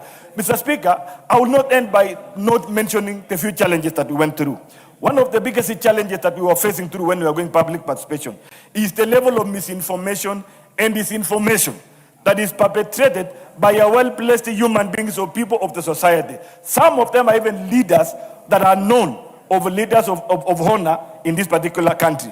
But they have been perpetrating misinformation and disinformation, dissuading the belief of Kenyans. And sometimes when you are going to public participation, people are very emotional against a very prudent document that is seeking to address the issues that they need. People are saying that this finance bill seeks to increase taxes on land, seeks to change the ownership of land from freehold to leasehold. And the truth and factual is that there is no content, there is not even a single clause that was mentioning anything to do with lands. And therefore, when we went to the public and we were able to disseminate the information, giving them the documents, I remember in Kiambu, because I was heading one of the co-ord committee, in Kiambu, members of public were astonished and were asking us, then where is the source of this other information and papers that we've been discussing around here that is totally different from the papers that are being laid out here by our National Assembly? And that one tells you the cost and the price that we are going to pay with the misinformation and people who intentionally and deliberately try to dissuade the belief and the views of Kenyans, just for the sake of them to pursue their own interest, to pursue their own quest. And I want to dare say this, as the Bible says, what does it gain?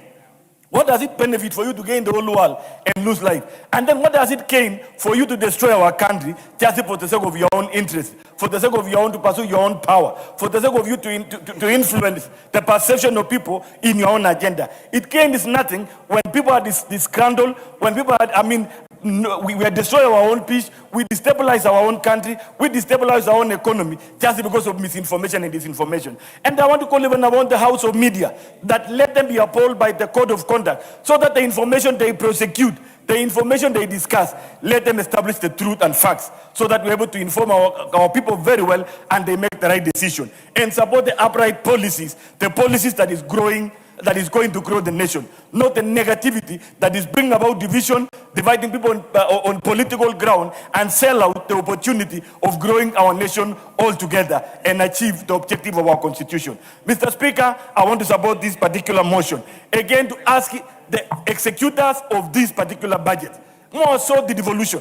I was in Ola. I led a team and I went to Ola public participation.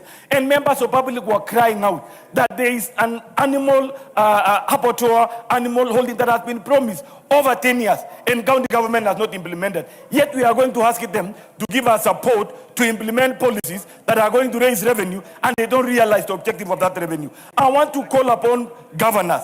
Let them give services. And of course, we know for 7 counties have got different unique challenges. County in Taita Taveta, where I was, women are lamenting for water. They are lamenting for drugs in their facility. They will take all the public participation to explain the frustration they are going through. And these are services which were sought to be addressed through devolution. And then the question that brings about that is, where is the priority of county governments? In these resources that are being, we press Kenyans through finance bill, they will be distributed in our budget through division of revenue. We have grown from 420 to 428, and there is no service, replicating service, that is compensating their sacrifice there. And Kenyans are good. Kenyans are saying we have no problem to pay tax. They even know that they need to pay tax for services. But how are they going to be squeezed when they don't see the replication of the same on those who are vested with power to deliver. Same with the ministers and our PSS. We want to call upon them. It is high time that we saw the value of what Kenyans are giving us. Kenyans are good. We've listened to them. We've gone around the country and collect their views. Lastly, these are issues that Kenyans are asking us. Going into Wales, I want to ask them, if you look at the chairman's report, submission by our chairman, has taken into consideration their concerns. Issues to do with taxes on funds, that it was unclear when and how is a fund will be taxed on activation. Every member was asking, if my family member sends me a phone from abroad, I'm going to buy a SIM card, insert it. At that point, it is triggered as activation. Will I pay tax? What is the value? All those questions that Kenyans were asking, we've taken into consideration, and we want to assure them on the volume of the report that is being tabled in this house. It has taken into consideration their concern. There is one issue that KRA and National Treasury consistently have been putting in finance bill, the issue of agency notice, where they're asking that they want to defeat the chassis system by taking into action collectible tax out of their own assessment on a taxpayer who feel that this right has been infringed. And this committee has taken into consideration and say we cannot take out the process of justice that has been provided by our constitution to justice to give KRA powers to exercise that and collect taxes from Kenyans when they have their right to be followed to the latter. And the end of our justice system is as a Supreme Court. Those are the issues that this committee and National Assembly are taking into consideration so that we're able to make laws that favors country, laws that favor Kenyans, laws that promotes equity, laws that promote equalization, and laws that is going to ensure in the long run every Kenyan pays and we derive the value for our money. I support this particular motion. Thank you so much, Mr. Speaker. I said I second this motion. Thank you. Thank you. You beg to second.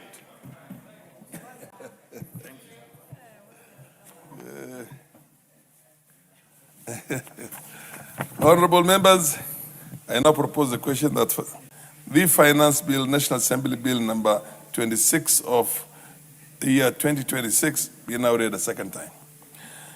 Mbui, Honorable Mbui. Yeah, thank you, Mr. Speaker, for this opportunity.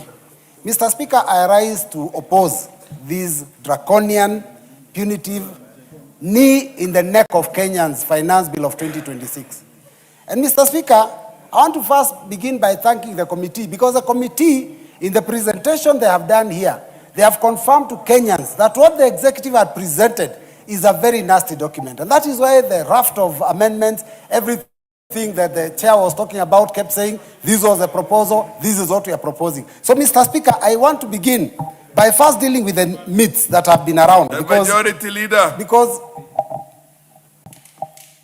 I want to deal with the myths, Mr. Speaker. The chance is given to the minority leader here, because this is a government bill and you're supposed to be listening, not having small caucuses there. Proceed, Honorable Mbui. Thank you, Mr. Speaker.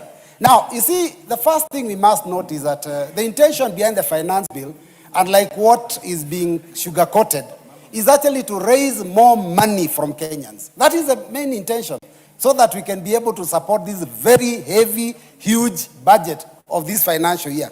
And so, Mr. Speaker, in order to do that, then obviously the government must look for ways by which they can raise more money. So I want to begin by saying it's a myth to imagine that the finance bill is going to be a good document that is, supportive to Kenyans. Mr. Speaker, I want to say this, that we were told the other day. What's your point of order, Honorable Kimani? Honorable Speaker, is a leader of minority right, Honorable Speaker, to misinform and disinform this House. Honorable Speaker, I would want to hear the leader of minority say that he's opposed to the amnesty that is being proposed on this particular bill, Honorable Speaker. So him purporting that we're just increasing tax, Honorable Speaker, whereas clauses like introducing penalties where taxpayers will not pay interest and penalties, Honorable Speaker, it's very misleading, Honorable Speaker. So is the leader of minority in order, Honorable Speaker? Mr. Speaker, recently the Speaker did rule on the floor of this House that these very irritating points of order, which is really not a point of order because he wants to expand, to extend an argument. Mr. Speaker, everybody has an opportunity to debate. So I will have my opportunity, and anytime anybody stands to to interrupt my discussion, then they must allow me to get an extension of that time so that I can finish my contribution. Honorable Mbui, We listen to them in silence, let them also listen to us. The chair will protect you. Thank you, Mr. Speaker. Mr. Speaker, we are told that Kenyans will... Do you wish to be informed by the majority I don't leader? want to be informed by the majority leader. Fair enough, continue. Mr. Speaker, I am very well informed, I'm okay. So, Mr. Speaker, Kenyans were told that those that are earning less than 30,000 are going to get some kind of reprieve.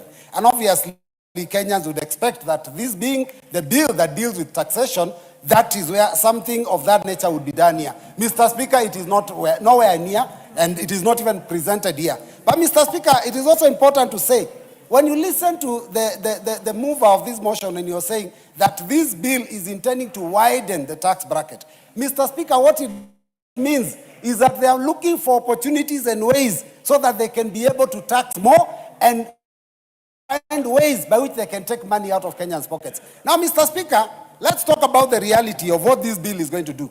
It's going to hit us on the very basic needs.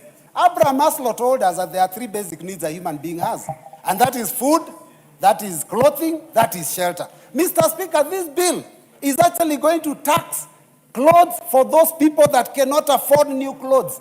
We are introducing a tax on mitumba. The clothes that are bony. Mr. Speaker, we are trying to tax the poor, the hustler, so that the hustler cannot be able, so the hustler cannot be able. Just a moment. He's on a point of order. Majority Leader. Honorable Speaker, I would hate to have interrupted Honorable Roberts, and in fact that's why I sought to inform him. But is Honorable Robert in order to be using the floor of this House to misinform the country that there is tax on Mutumba? Because, Honorable Speaker, this bill is here before us. And I have gone through this bill clause by clause. And I saw another one, Honorable Speaker, a former Law Society of Kenya chairperson, make the same allegation. And I thought the people like Kaluma, who are lawyers, are referred to as learned friends. And I actually called her to tell her that she may seem learned, but she's not learned at all, because what Robert is saying is a propaganda that is being propagated out there. And I want to challenge Honorable Robert Mbui to substantiate and show the House and the country where in this bill that tax proposal is. Because the bill as published has no such tax proposal. The fact is that there was such a proposal that was presented to the committee in public participation. Honorable Speaker, if you can protect me from the member for Kajiado North, the Honorable Nkokoyo, who still imagines we're in a cattle market in Kajiado. Order, Majority Leader, order. You've made your point of order and allow order. Honorable Omboko. Order, honorable members. Honorable members, this is a house of dignity. Proceed, Honorable Mbui. Thank you, Mr. Speaker. Mr. Speaker, the other basic need is housing. Mr. Speaker, on Article 4, there is a proposal to introduce... Order. You made a specific... Mr. Speaker, the bill, claim. Look at the size of this bill. It will take me, I will present... Order. Honorable members, order.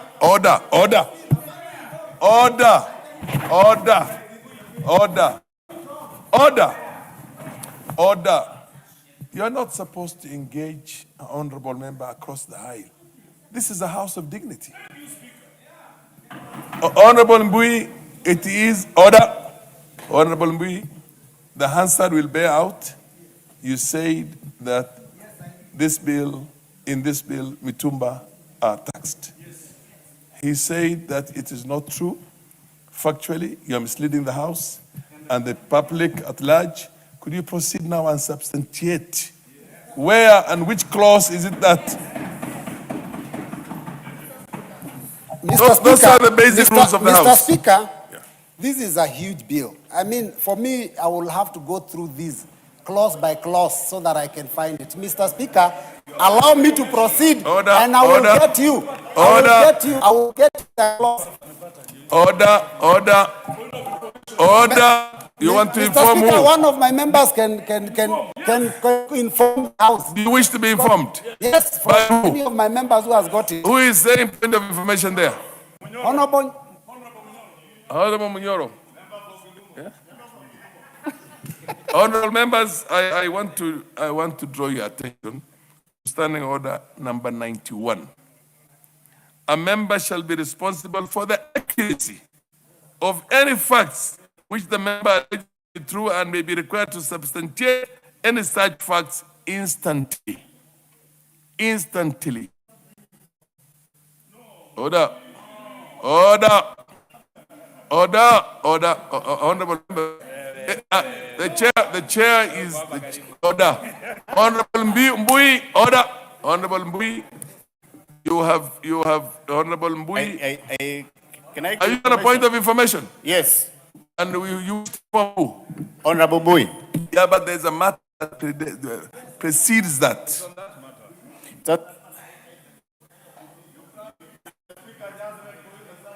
The standing orders are very clear and very straight.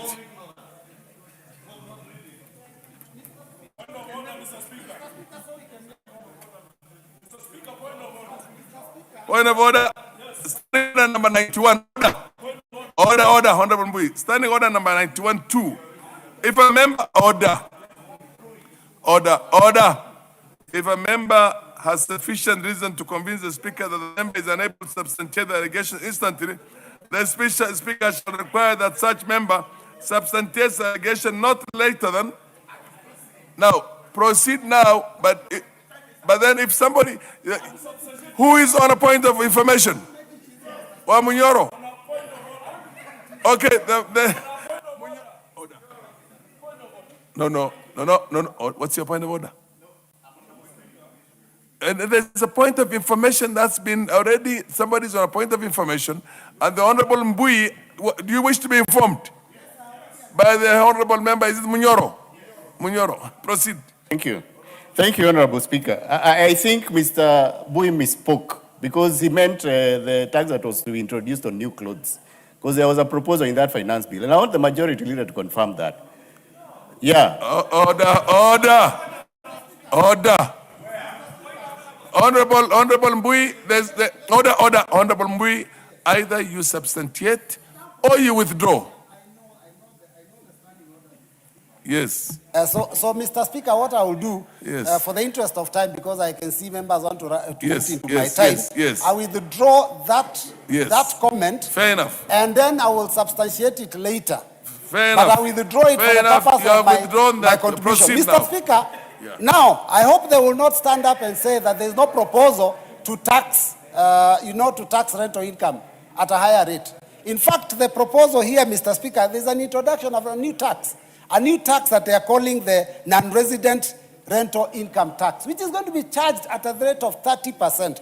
Mr. Speaker, what that basically means is that if tenants have to be able to pay more, I mean, if the landlord has to pay more, obviously they pass off that increase to the members that are their residents. So, Mr. Speaker, that again is a punishment. What is out of order, Honorable Majority Leader?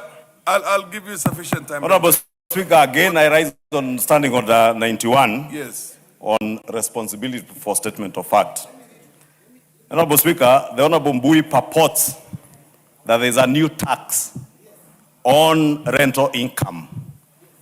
And Honorable Speaker, since clearly the Honorable Robert Mbui has not gone through this bill,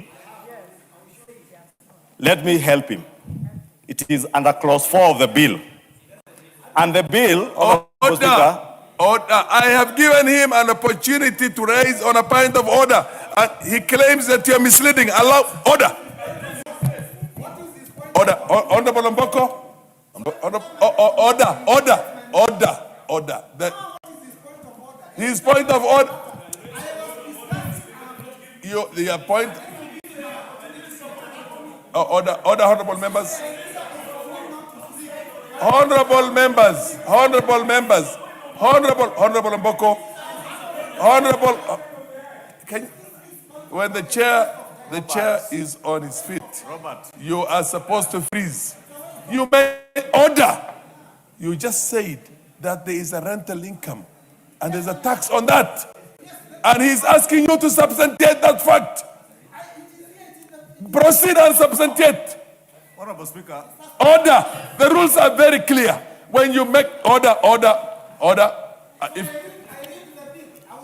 maybe some of you want to become heroes because you want the chair to throw you out.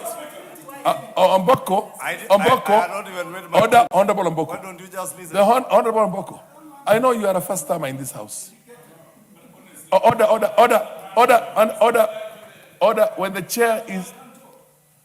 When the chair is on his feet, you freeze. No. Now what? Order. Now, from the look of things, honorable members want to become heroes to appear in the papers tomorrow. If you have facts, you will have an opportunity. If you raise facts and you say they are facts, then the other side has the right to contest that and tell you to prove it. You get my point? Now, if you really have serious issues, you will get to have your moment. Chair is going to give you an opportunity to say whatever you have to say. Order. Speaker, if I can finish my point. Honorable Mbui. Honorable Speaker, I have not even raised the issue, Honorable Speaker, because they interrupted me. And the issue, Honorable Speaker, if you could ask Honorable Robert Mbui, you're actually wasting more time if you don't allow me to just guide. Because, Honorable Speaker, the standing orders speak on statements of facts.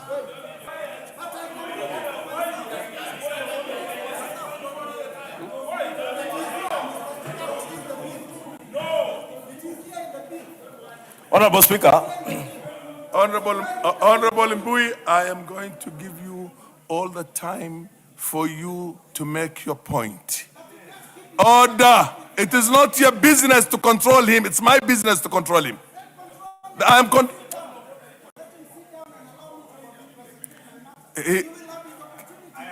Order. Now I can see people want to become heroes. You don't have any points, maybe. You don't have any substance to say here. You want me to throw you out. I'm not going to give you that pleasure. Can you give he rose on a point of order. Because order. Why do you keep on making things that you cannot substantiate if you think is... Okay. What? Your point of order?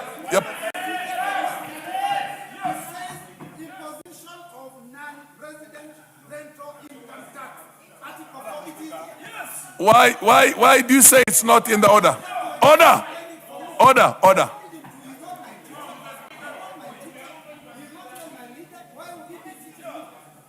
Yeah, what's your point of order? Honorable Speaker, I was very clear.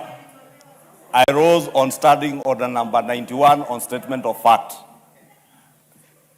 And not to interrupt my brother, Honorable Robert Mbui, or even to read for him. Because the Honorable Robert Mbui purported in his statement that the bill has a new tax on rental income. And that is why I said he must substantiate. Okay, because Honorable Speaker, if you allow me a point, what he said was that it was a new tax. But what is in the bill is no new tax. It is a tax for non-resident Kenyans, non-residents, that will not affect any Kenyan. It is a foreigner who owns a property in Nairobi who will have to pay tax for that property.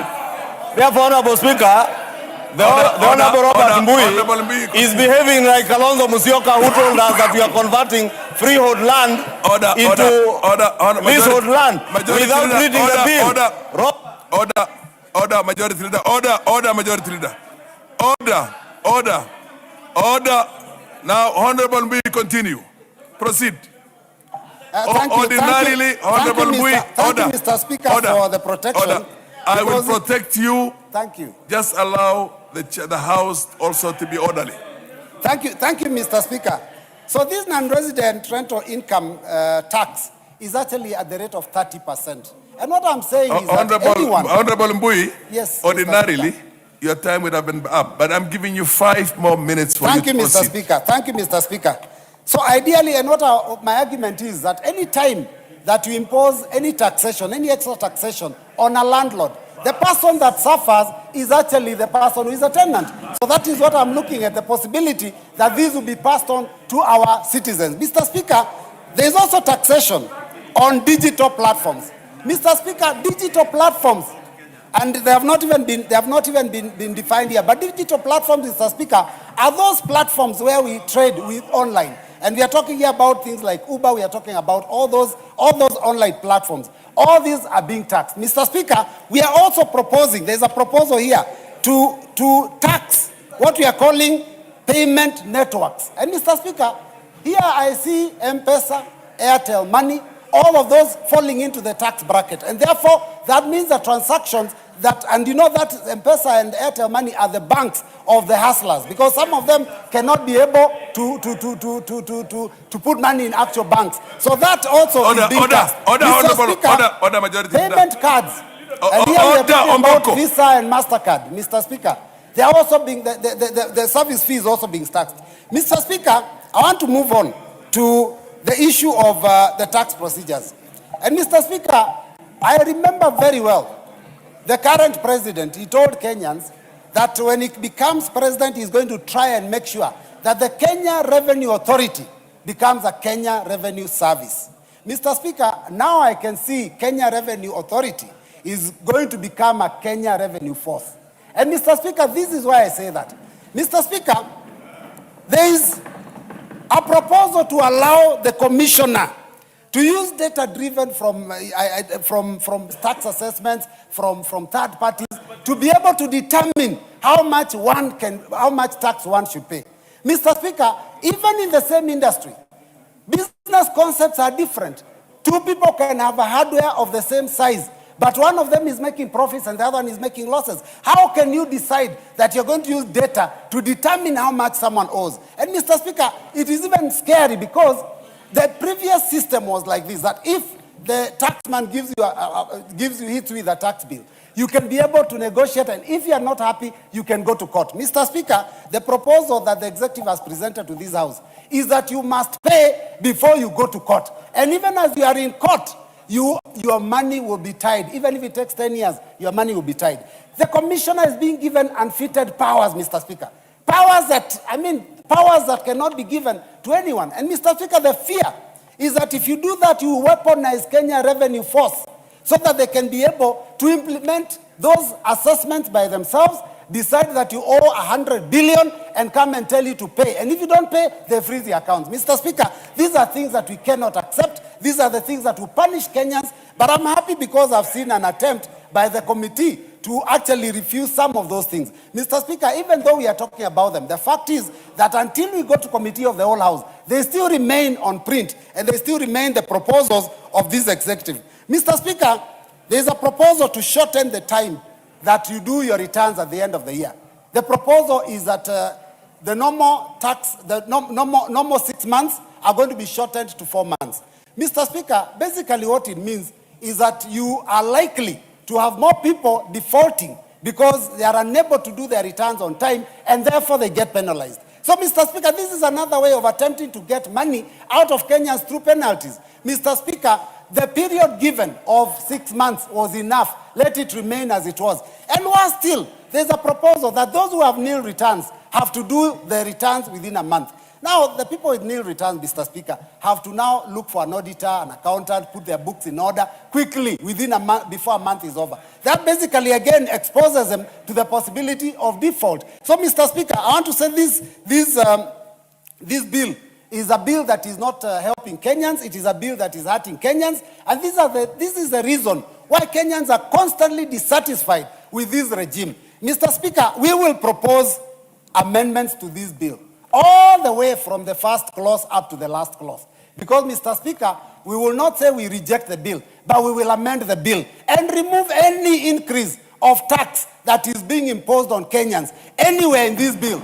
Because their intention is to raise more than 100 billion more from Kenyans. Kenyans are suffering. I heard the CS of Interior say that the reason our children are rioting in schools is because maybe the teachers that are teaching them are also Gen Z and they do not understand maybe how to run these institutions. I want to tell him all teachers are professional and they are able to run their institutions. The stress the teachers have, the stress the parents have, the stress the children have is coming from such bills that are imposing a burden on parents, on children, and everybody in this country. I oppose, Mr. Speaker.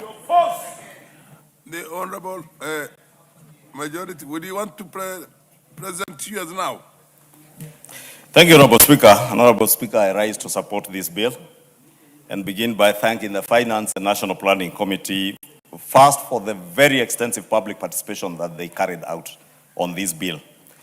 And consequent to that public participation, Honorable Speaker, unlike what many people are made to believe some 2 years ago, that their views don't matter and don't count, today, those who listened to the mover of this bill, the Honorable Member for Molo, he has articulated very clearly the measures that the committee has proposed to the House.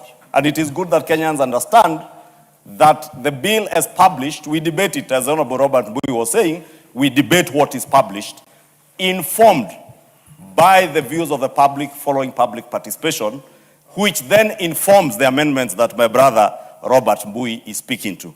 And therefore, I want to assure Robert Mbui that indeed, just as you will be proposing amendments to the bill, the committee has already proposed amendments that are in the report that is tabled. Part of those amendments touch on the issues my brother has spoken to. That there was a proposal in the published bill to enable people to file returns, some in January, some in March, others in June, and that now has since been rationalized. And we have made it clear, if you read the report, that individuals will file their returns 4 months post the year end. And for individuals, that means anybody with a PIN number that starts with the letter A. If your PIN number starts with the letter A, you are considered to be an individual. Those that start with P are businesses, and they have up to the end of June, as usually happens, Honorable Speaker. And I hope that is clear. Two, Honorable Speaker, this bill, Honorable Robert Mbui puts it very well. Yes, the finance bill has an objective of raising revenue. But raising revenue does not necessarily mean additional taxes. And that is what is untrue. There are no additional taxes on rental income, Honorable Speaker, as I said, and I said it is under clause 4. Any Kenyan can get a copy of the bill and read. The proposal is not a new tax and does not affect Kenyan residents earning rental income. Rental income remains to be charged at the usual 7.5%. That was ongoing. Nothing changes. The only thing that is changing, they are non-residents, people, foreigners who are not living in this country. They do not have Kenyan PIN numbers. And they own properties. All these apartments you find in Kilimani, the Airbnbs in Westlands, wherever they are, even in Mlolongo and in Kikuyu. Those non-residents don't pay tax in our country, but they are earning rental income from Kenyans. It is those people who are being brought under the ambit of the rental income. And it's good to be clear and factual and truthful to the people of Kenya, because we may want to excite people out there by telling them untruths. And that is why I challenge those who are not telling us what is in the bill, what is contained in the bill. Honorable Speaker, on the question of deemed income, Honorable Speaker, for companies, indeed, I listened to the chair because I was seated in my office listening as the chair began to move. And he has said the proposal in the bill was to actually put into legislation or anchor into law what is currently being done. That when you do not declare dividends, it is deemed that about 60% of that should be taxable income. The chair of the committee has clearly said that they are proposing a deletion of that provision, and therefore, when they move the amendment, that will cease to be there, Honorable Speaker. Honorable Speaker, of course I can be informed by the Chair of Finance. Proceed, inform. Honorable Kimani. He's behind you, just behind you. Oh no, you're back again. Thank you, Honorable Speaker. Honorable Speaker, I would like to inform my leader of majority party and inform this House that actually there is no any proposed change in rental income tax as it is in the bill or in our report. What happens with the non-resident tax income? What the bill is changing is what you call the tax incidence, because what is required of tenants is if your landlord is a non-resident, then you withhold that rental income and pay KRA. So we are changing that tax incidence to take that responsibility from the tenant to the landlord. So it is now the landlord who pays that tax, and it's the same rate, and it's not changing. And I think it's important to raise that debate and inform this House on that particular matter, Honorable Speaker. Thank you, my point of order, Honorable Muri. Thank you, my chair. And Honorable Speaker. Muri, what are you on? Of information, Mr. Speaker. I cannot be informed by someone who is not informed himself, Honorable Speaker. Of information, Mr. I Speaker. cannot be informed, Honorable Speaker, by somebody who is not well informed. I can only be informed by the chair who is well informed. What's your point of order, Wamboka? Honorable Speaker. Honorable Speaker, if I may proceed now. Thank you, Honorable Speaker. I've listened to the... Wamboka has the floor. Honorable Muriu, when you ask to inform somebody, if that member does not want to be informed, it's settled at that. You don't keep on shouting from there. You wanted to give a point of information and he said he doesn't want to be informed. Okay, Wamboka, you're on a point of order. Point of order, Honorable Speaker. Yes. I've listened to the Chair of Finance. Yes. Trying to explain about the tax imposed on non-residents and that it will not affect Kenyans. If these non-Kenyans, Honorable Speaker, who own apartments, what Majority Leader is alluding to, their taxes increase, these taxes will pass to the tenants, Honorable Speaker, and that is why we are saying it is mischievous way of increasing taxes, because ultimately, Honorable Speaker, the taxes will go. Wamboka, order. I am here on the chair. Order. Unless you did not listen. What was on the tenant to remit that as a withholding? Now the owners shifts to the owners of the properties who are foreigners. He did not say what you're saying. Proceed, Speaker. Thank you, Honorable Speaker. Proceed, Majority Leader. I think, Honorable Speaker, you have on a put it point so of well. order? What's your point of order? Put it so well, Honorable Speaker, and if not standing, Honorable Speaker. Yeah. Mr. Speaker, is it in order for the majority to mislead the House on the meaning, literal and legal meaning of non-resident? Mr. Speaker, when I look at the Black Law Dictionary, the non-resident means is an individual who does not live permanently, work or maintain primary presence in a specific jurisdiction or establishment. Mr. Speaker, the concern is this. 2, 1, who are these non-residents? If what Mr. Speaker, the majority want to mean is what you call non-citizen, then they should have put the word non-citizen. Mr. Speaker, the point is this, Mr. Speaker. The point is this, Mr. Speaker. This issue is that non-citizen in Honorable Speaker. Order, Majority Leader, order. Order, Majority Leader, order. Ongoyo, Tongoyo, Wamboka, order, Honorable, order. The chair is telling you order. The issue is non-resident can be Kenyan, can be non-Kenyan. Order. Now, the position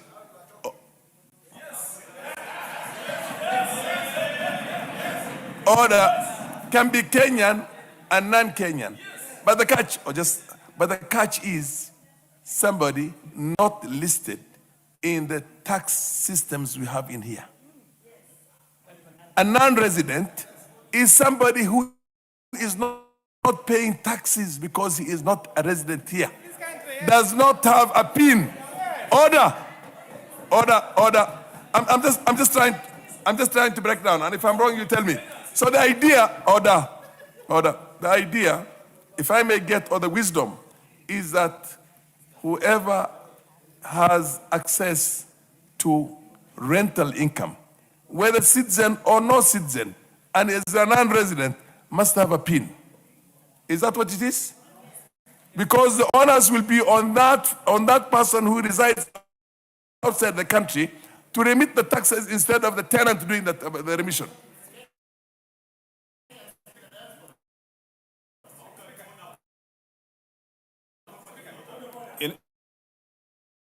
In fact, Honorable Speaker, yes. Just to make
Order.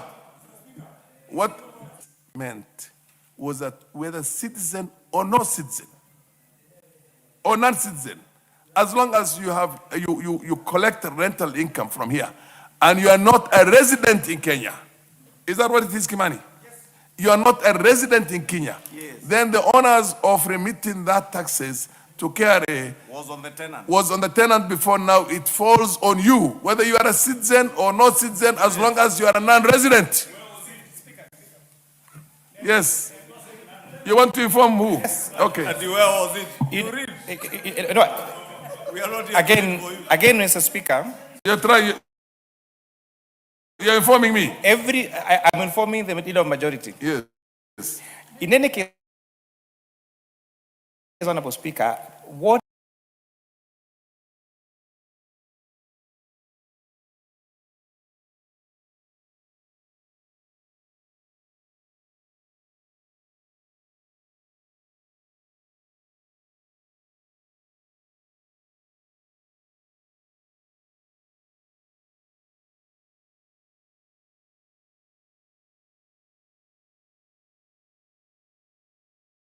or a non-resident. And therefore, KRA will come and do an assessment on you and say you have failed to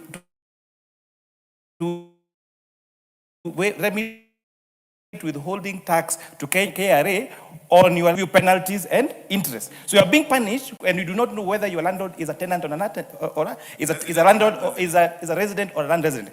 By now changing that incidence now from the tenant to the landlord, we are saying as a tenant, I don't care whether my landlord is a resident or a non-resident, the responsibility of their paying income tax is on the landlord, not on the tenant. And I hope that that matter comes to Okay, rest. proceed now. Honorable Speaker, let me thank the chair because he has effectively explained and effectively deconstructed the propaganda, the lies, and the innuendos that were being peddled around this issue of income, rent or income tax.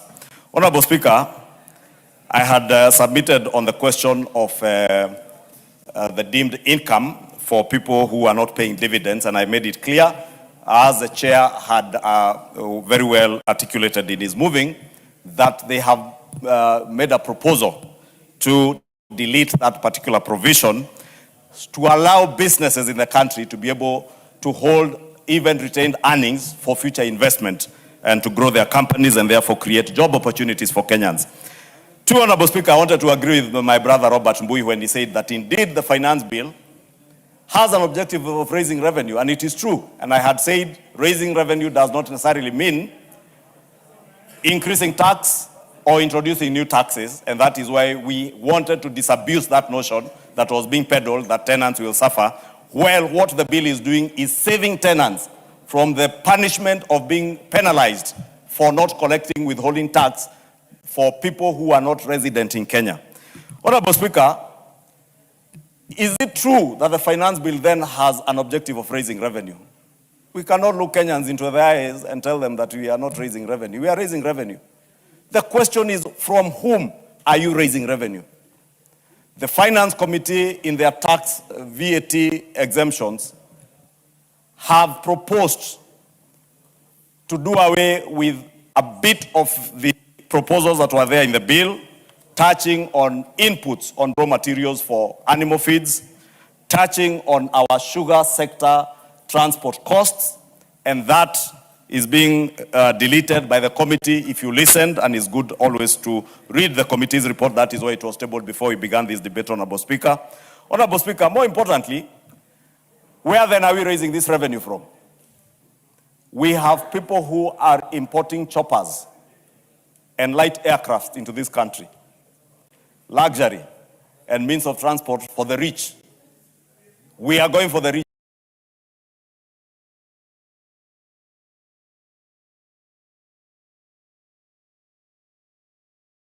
Aircraft will have to pay for them. They have been bringing choppers, light aircrafts without paying duty, without paying VAT. We are now going for them. They will pay VAT. Therefore, those who want to know where money is coming from, that is such one area where, yes, Honorable Speaker, those of us who are bringing in choppers. Honorable Speaker, if you can protect me, and you need to add me time because my time was taken away. Order, honorable members, order. You know, Honorable Speaker. Order. Proceed, Honorable Speaker, you know, I have said it before, I have no quarrel with importing choppers or light aircraft. You can have an additional 5 minutes here. Thank you, Honorable Speaker. And therefore, Honorable Speaker, where else are we raising money from? And I want to look at Honorable Robert Mbui in the eye as I say this. Robert Mbui, the people of Kathiani, the young people in Kikuyu, the young people in this country, and in fact, not just young people, parents have suffered from betting. People are betting and betting away their school fees, betting away their money for medication. We are going for those who are betting. Honorable Speaker, this is where this money is coming from. If you read the tax proposals under clause 2 and 17, there is a proposal, Honorable Speaker, in the bill that is bringing into the ambit of taxation what are called the land-based casinos. Because we have effectively dealt with the question of online gambling. But today, people who are doing on land casinos, those who are giving away giveaways like cars, the people who do lottery and you win a car, those things are not being taxed, and therefore we are bringing them into the ambit of taxation at the rate of 20%. Therefore, Honorable Speaker, this also saves not only saving those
pharmaceuticals, Honorable Speaker, and on other raw materials, and the committee in their proposal has proposed to delete all those, and therefore they will be deleted in line with the wishes of the people of Kenya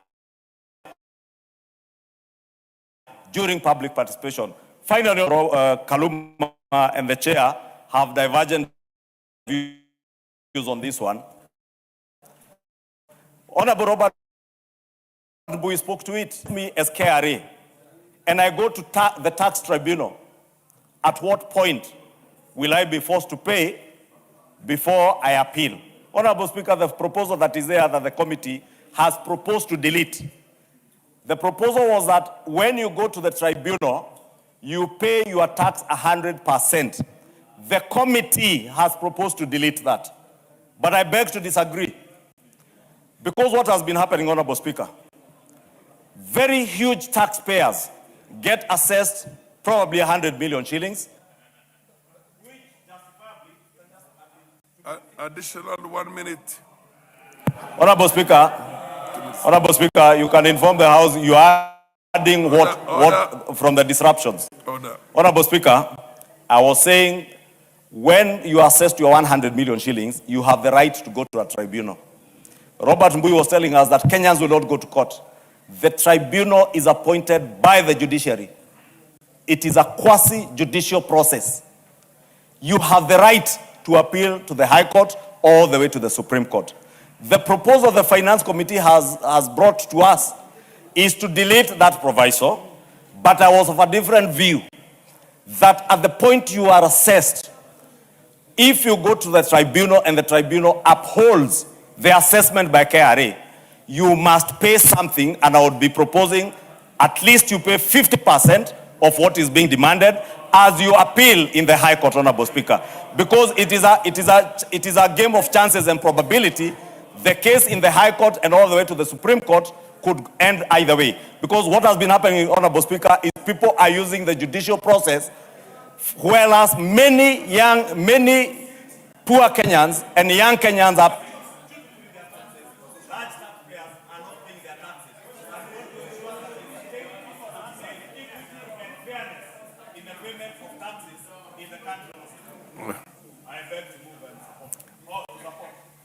The Honorable Kaluma.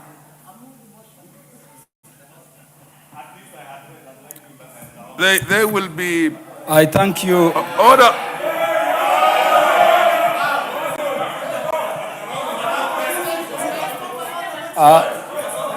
Honorable member, it's my time.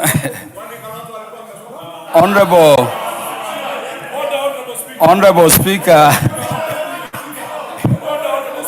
What's your point of order, Wamboka? Yeah, Wamboka is on a point of order. I'm on up. Honorable Speaker, is Honorable Majority Leader. Is Honorable Majority Leader Kimani Ichung'wah in order to keep on mentioning our leaders and bringing their names here on the floor when he knows very well perhaps he may never reach where they have reached? Honorable Speaker, is he in order? Is it? I thank you, Honorable Speaker. Honorable Speaker, I sit in the Finance Committee. Majority Leader, what is your point of order, Majority Leader? Honorable Speaker, you know, Honorable Jack Wamboka is my very good friend. And he knows what I may have said was not on record. He's now informing Kenyans what I might have said off record, Honorable Speaker. And all I said is that Honorable Kalonzo Musyoka had not read the finance bill when he alleged that we are converting freehold land into leasehold land. Just like Robert Mbui had not read this finance bill.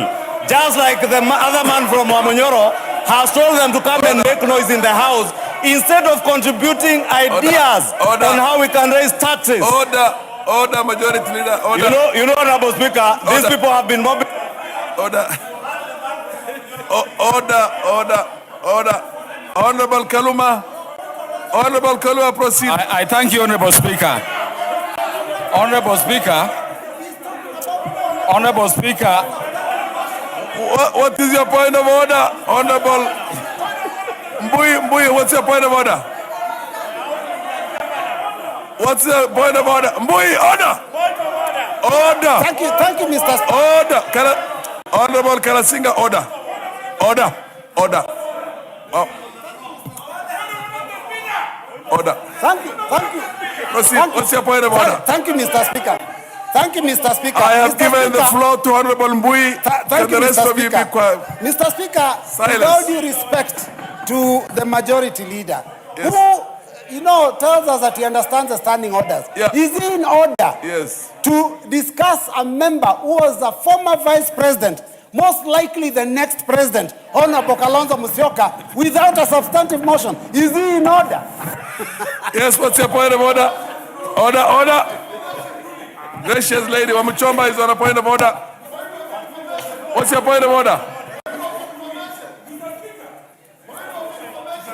Wamuchomba to be heard in silence. Yes. Thank you, Mr. Speaker. When you are seated there, Mr. Speaker, you have now eyes, no ears until we inform you. Is it in order for honorable members elected by millions of people to shout like a marketplace instead of asking,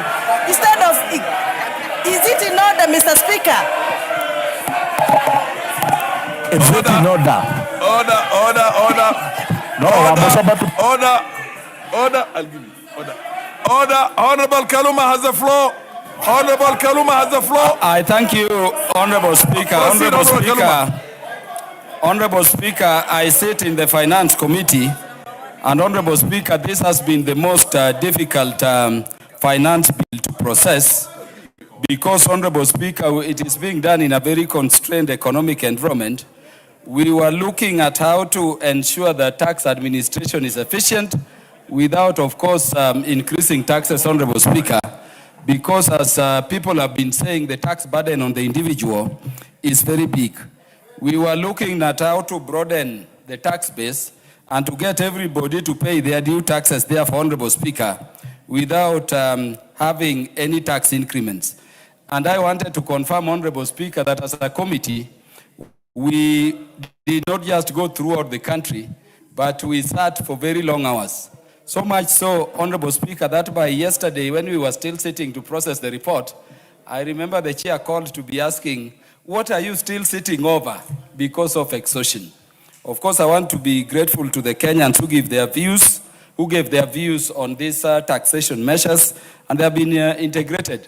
By yesterday, the report of the committee was over 350 pages. I believe there could be changes upon increases or decreases, but it confirms the level of public participation engaged in this matter. And I want to thank Kenyans, Honorable Speaker, that unlike in 2024, Kenyans are now coming forward with views to enrich the finance bill, especially the young people. Honorable Speaker, the bill as drawn has really helped to secure that we raise enough money to sustain the budget, which we are, was highlighted here and we continue to process. And Honorable Speaker, we are acutely aware that it is the desire of Kenya that for the individual, at least we reduce, taxes, more so for the vulnerable.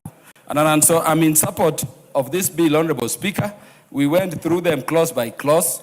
Those provisions which require a bit of cleanups, Honorable Speaker, the committee has made, proposals. Honorable Speaker, because of time and using my expertise in law, allow me only to highlight some issues over which I disagree with the committee in terms of the amendments being proposed on the report. And on this I'm doing, Honorable Speaker, because during the deliberations before adoption, I did indicate to the committee that I was to a contrary view on some of them. Honorable Speaker, let me start by attending to issue number 1, which is the issue of urgency notices which the majority leader ended up with. The current Tax Procedures Act says that when you dispute taxes, there is some alternative dispute resolution between you and Kenya Revenue Authority. And if that fails, Honorable Speaker, you then go to the Tax Appeals Tribunal as the court, or let me say judicial level of the first instance. What it says after that is that you have the right to appeal. And these appeals, based on the strictures of the Constitution, as a lawyer you know, can go then to the Court of Appeal. The point in the Act now, before this bill, Honorable Speaker, is that so long as you appeal the decision of the Tax Tribunal to the High Court, you can also appeal from the High Court to the Court of Appeal. You can appeal from the Court of Appeal to the Supreme Court. All that time, no agency notice will issue.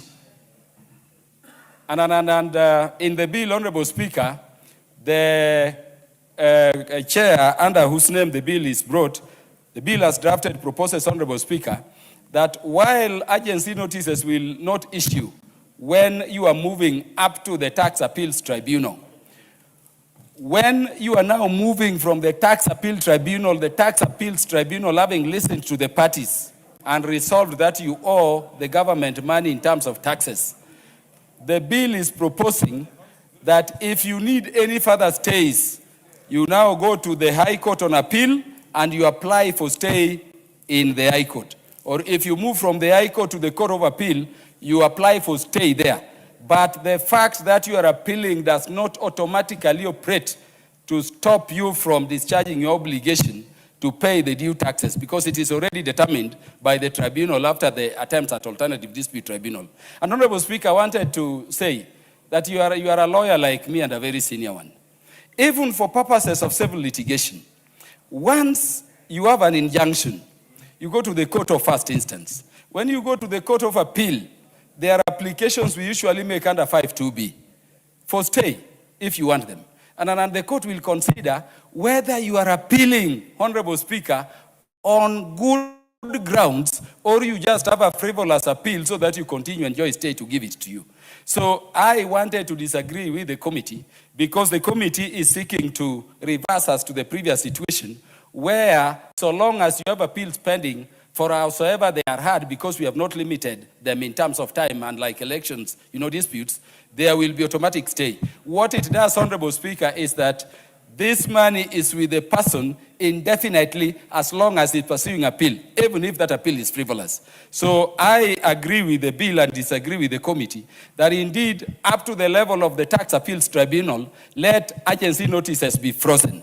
But after that, Honorable Speaker, go to the court and confirm to court that our having been heard before the Tax Appeals Tribunal, let us now persuade you that we have good grounds of appeal with a memorandum attached, so that a person does not delay. I accept information, Honorable Speaker. You wish to be informed. Honorable Speaker, quickly, I just want to inform Honorable Kaluma, because he's a seasoned lawyer, yes, and has been in the court corridors for some time. In actual fact, what taxpayers have been doing is going to court and you freeze the process, and therefore KRA never collects their taxes. And that's the point I was making when I was finishing, that whereas me and you and all other hardworking Kenyans are paying their taxes, very big business people who are able to manipulate the court process are not paying their taxes. And that is how this finance bill is raising taxes, by ensuring that there is fairness and certainty as to who will pay taxes. I thank you, Honorable Speaker, and it is about equity, as the majority leader rightly says. Because if we allow a situation where as long as you appeal, Honorable Speaker, you are not paying the government, then it takes too long. We have not limited the time. The guy, without even confirming he has a good appeal, so long as you appeal, will enjoy stay. We are leaving the room that if you need a stay, go to the Court of Appeal like we do under 52B and persuade the court that you are not appealing on frivolous grounds, and then you can be given a stay, and the court can then expedite the hearing. So on that account, I disagree with the committee. Honorable Speaker. Point of information? No, I don't want information. What is your point? No, I don't want information. He doesn't want to be informed. I don't want to be informed, so that I save on time, Honorable Speaker, and so that as many of us as possible speak. Honorable Speaker, there is also a taxation being proposed to be removed by the bill, and I support the bill to that extent. They are saying, Honorable Speaker, that if you purchase goods or import goods, purchase locally or import goods, the current law says, Honorable Speaker, for direct and exclusive use in affordable housing projects, then you have some tax relief there. You have a big exemption, you have a big relief. I think they could be even zero rated. Honorable Speaker, the question is,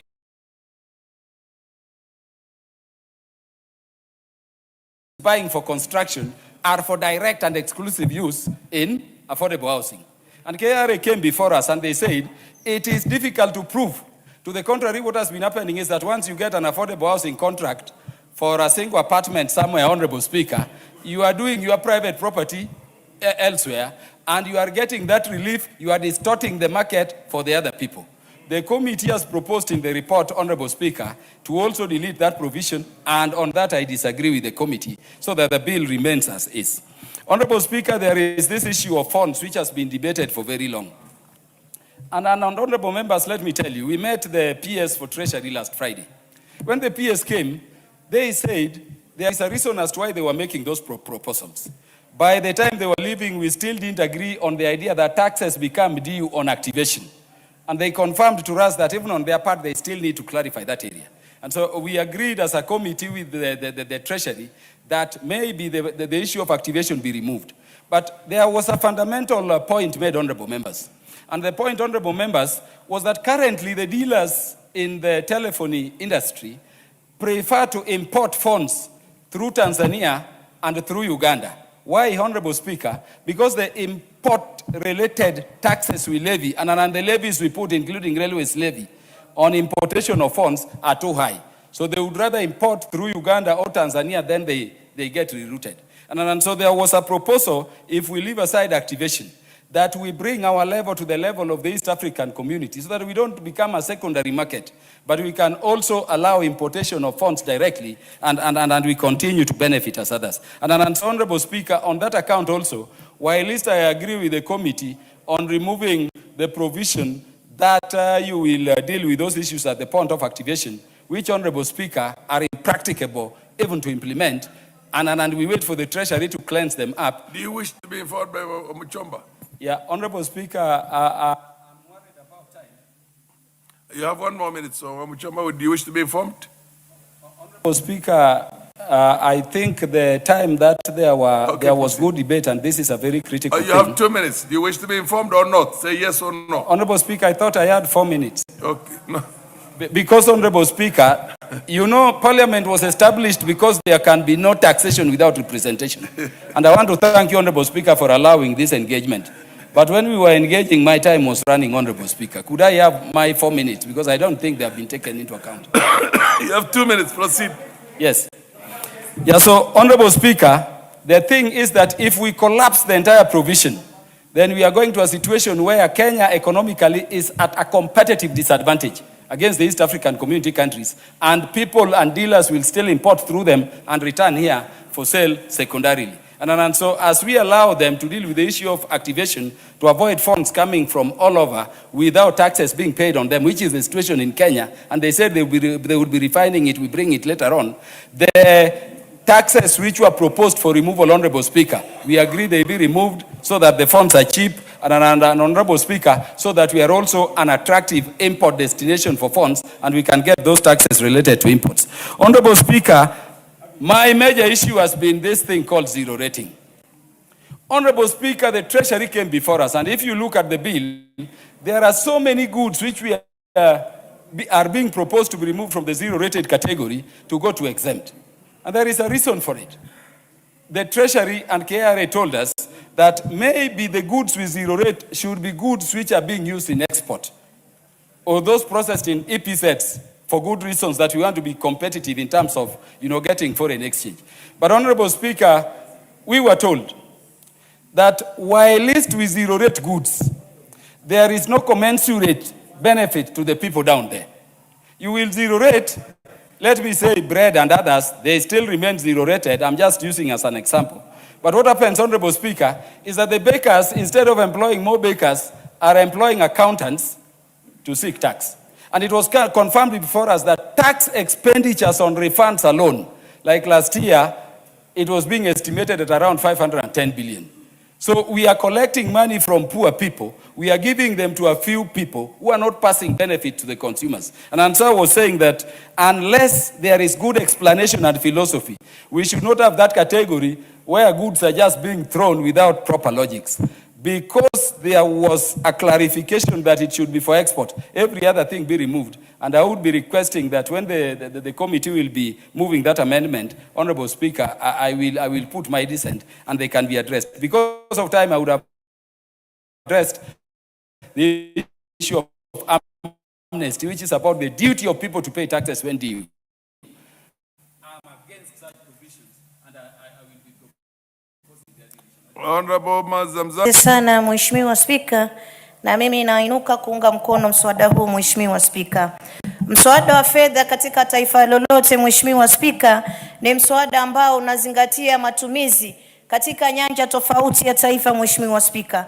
Kuna masala ya elimu, kuboresha elimu Mheshimiwa Spika, inahitaji iwe na mgao wake Mheshimiwa Spika. Kuna masala ya afya, kuna masala ya security, kuna masala mengi sana ya agriculture na mambo mengi Mheshimiwa Spika ambayo yanahitaji mkono wa Mkenya kuwekeza ili kupata huduma bora Mheshimiwa Spika. Jambo ambalo nataka kusema Mheshimiwa Spika ni kuwa wajua mchawi ama mwanga si lazima aruke na uteo Mheshimiwa Spika.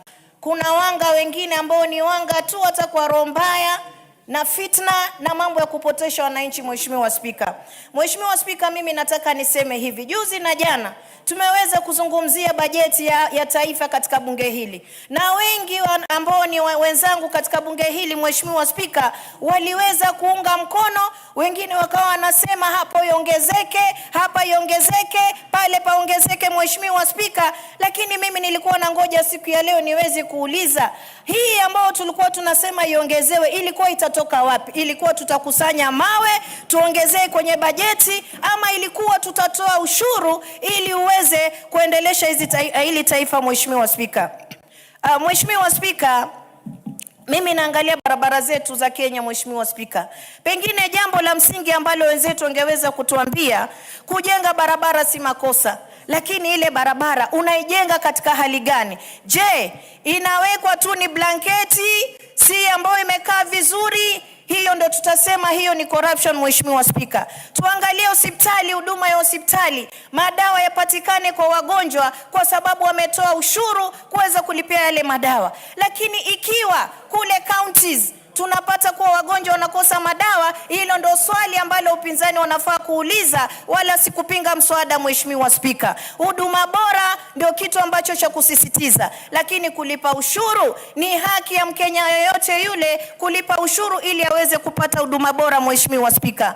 Mheshimiwa Spika, juzi na jana mimi nimetoka Singapore, nikaangalia Singapore affordable housing wanavyoendeleza Mheshimiwa Spika. Mimi nimefurahi na nikasema ikiwa ule mfumo tungeweza kuuchukua katika taifa hili Mheshimiwa Spika, ingekuwa kila Mkenya leo ana nyumba yake, anamiliki nyumba yake, anatoka katika nyumba yake.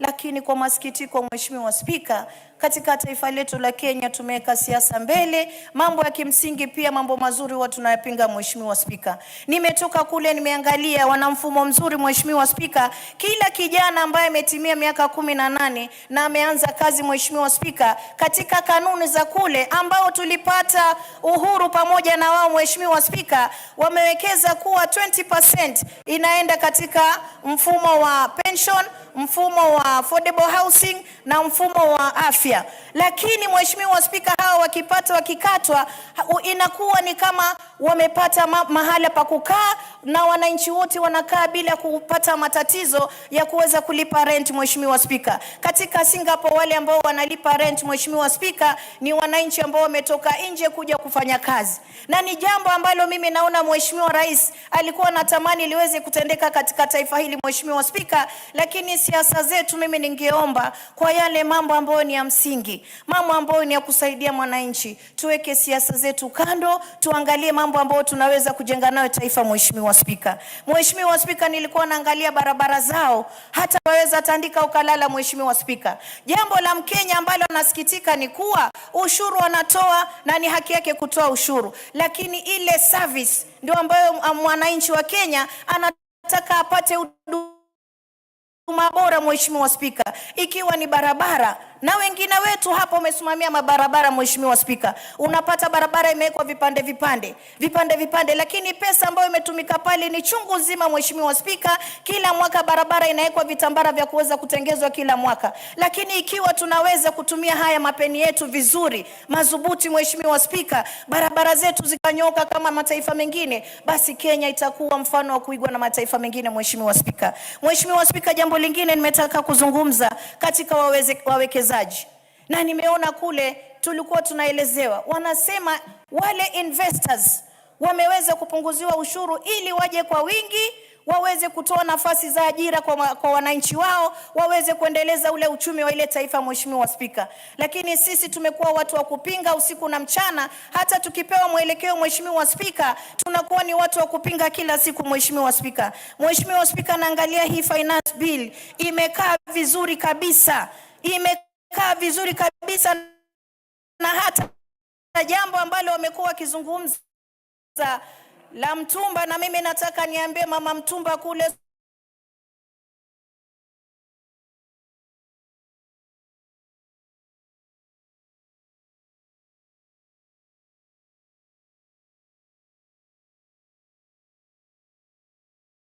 wasifuate fitina, Mheshimiwa Spika.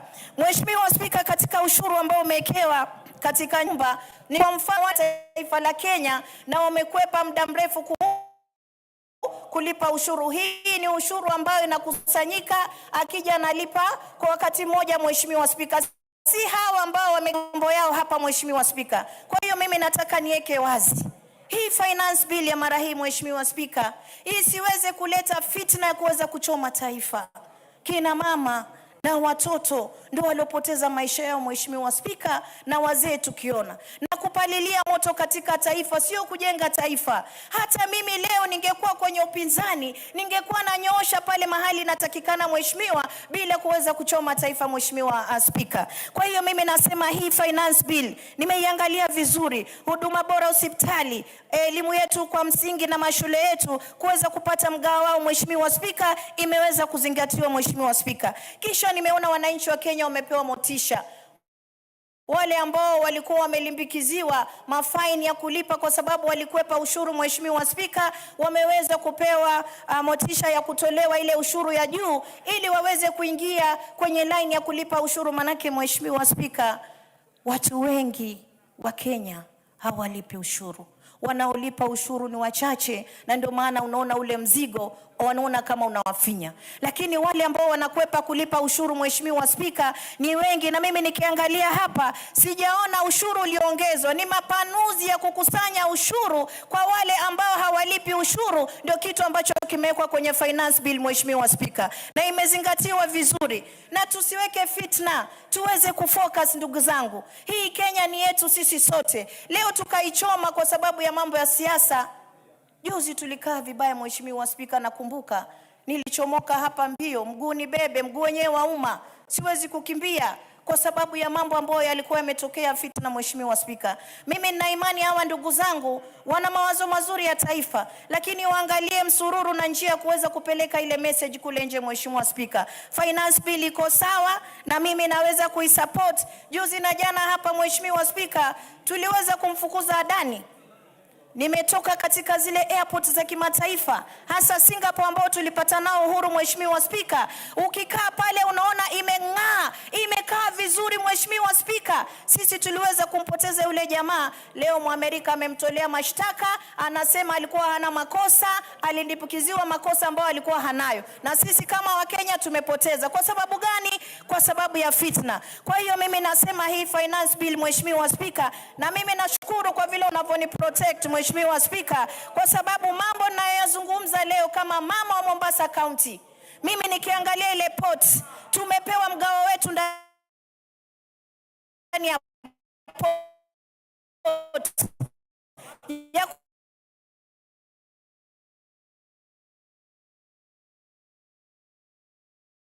to Singapore and Mombasa.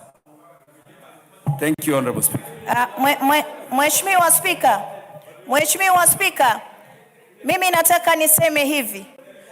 Ikiwa kama mtu ana akili ambazo anaduduvule ndani ya kichwa chake, ndio anaweza kuzungumza hivi, Mheshimiwa Spika. Sisi tumetoka hapa kwa ushuru uliolipwa na Wakenya ili twende tukaangalie maendeleo yanayofanywa kwa mataifa mengine, mahali ambapo walikuwa na mahali sisi ambapo tuko, ili tuweze kuleta huo ujanja ndani ya Kenya. Si kuenda kulala usingizi. Kama wewe unakwenda matrip kulala usingizi, nenda mtandao wa Mama Zamzam, utaona nimeenda kuchapa kazi na naleta haki ya Wakenya katika Wakenya, haki ya maendeleo ndani ya bunge hili. Sikuchaguliwa na watu wa Mombasa nije kulala hapa Mheshimiwa Spika. Na iangalia ile port nikilinganisha na port ya Singapore Mheshimiwa Spika. Singapore meli kila dakika 4 meli yaingia, lakini port yangu ya Mombasa kwa miezi 6 ndo unapata meli moja Mheshimiwa Spika. Nina haki ya kuwatetea wakazi wa Mombasa ili vijana wetu waweze kupata ajira. Lazima tupanue uchumi wa taifa, na ushuru lazima tutalipa, ila lazima ushuru huu uangaliwe vizuri, uingie kwenye kazi ambayo inatakikana Mheshimiwa Spika. Asante sana Mheshimiwa Spika. Honorable Tongoyo. Honorable Tongoyo. Followed by the Honorable Oda, followed by the Honorable Mawade and the Honorable Murugara. Proceed in that order. Thank you, Mr. Speaker. My apologies. The name Tongoyo. Order, honorable members. Sorry, Honorable Ngogoyo. Yes. Thank you, Mr. Speaker. Honorable Ngogoyo, proceed. Thank you, Mr. Speaker. Order, Honorable Zamzam. Order. Honorable Zamzam. Zamzam, order. Take your seat. Order. Zamzam, sit down now. Order. Order.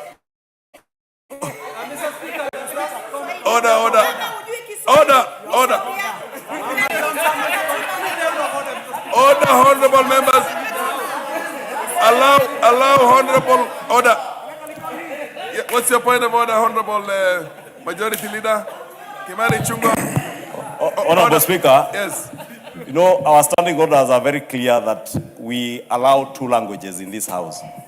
Swahili as our national language and also English. And it is up to the member to choose what language to speak. The only thing we are not allowed to do by our standing orders is to mix the 2 languages. Therefore, the Honorable Ngogoyo is out of order. Honorable Speaker, I wanted to ask that you find Honorable Speaker, I wanted to ask that you protect the Honorable member for Mombasa.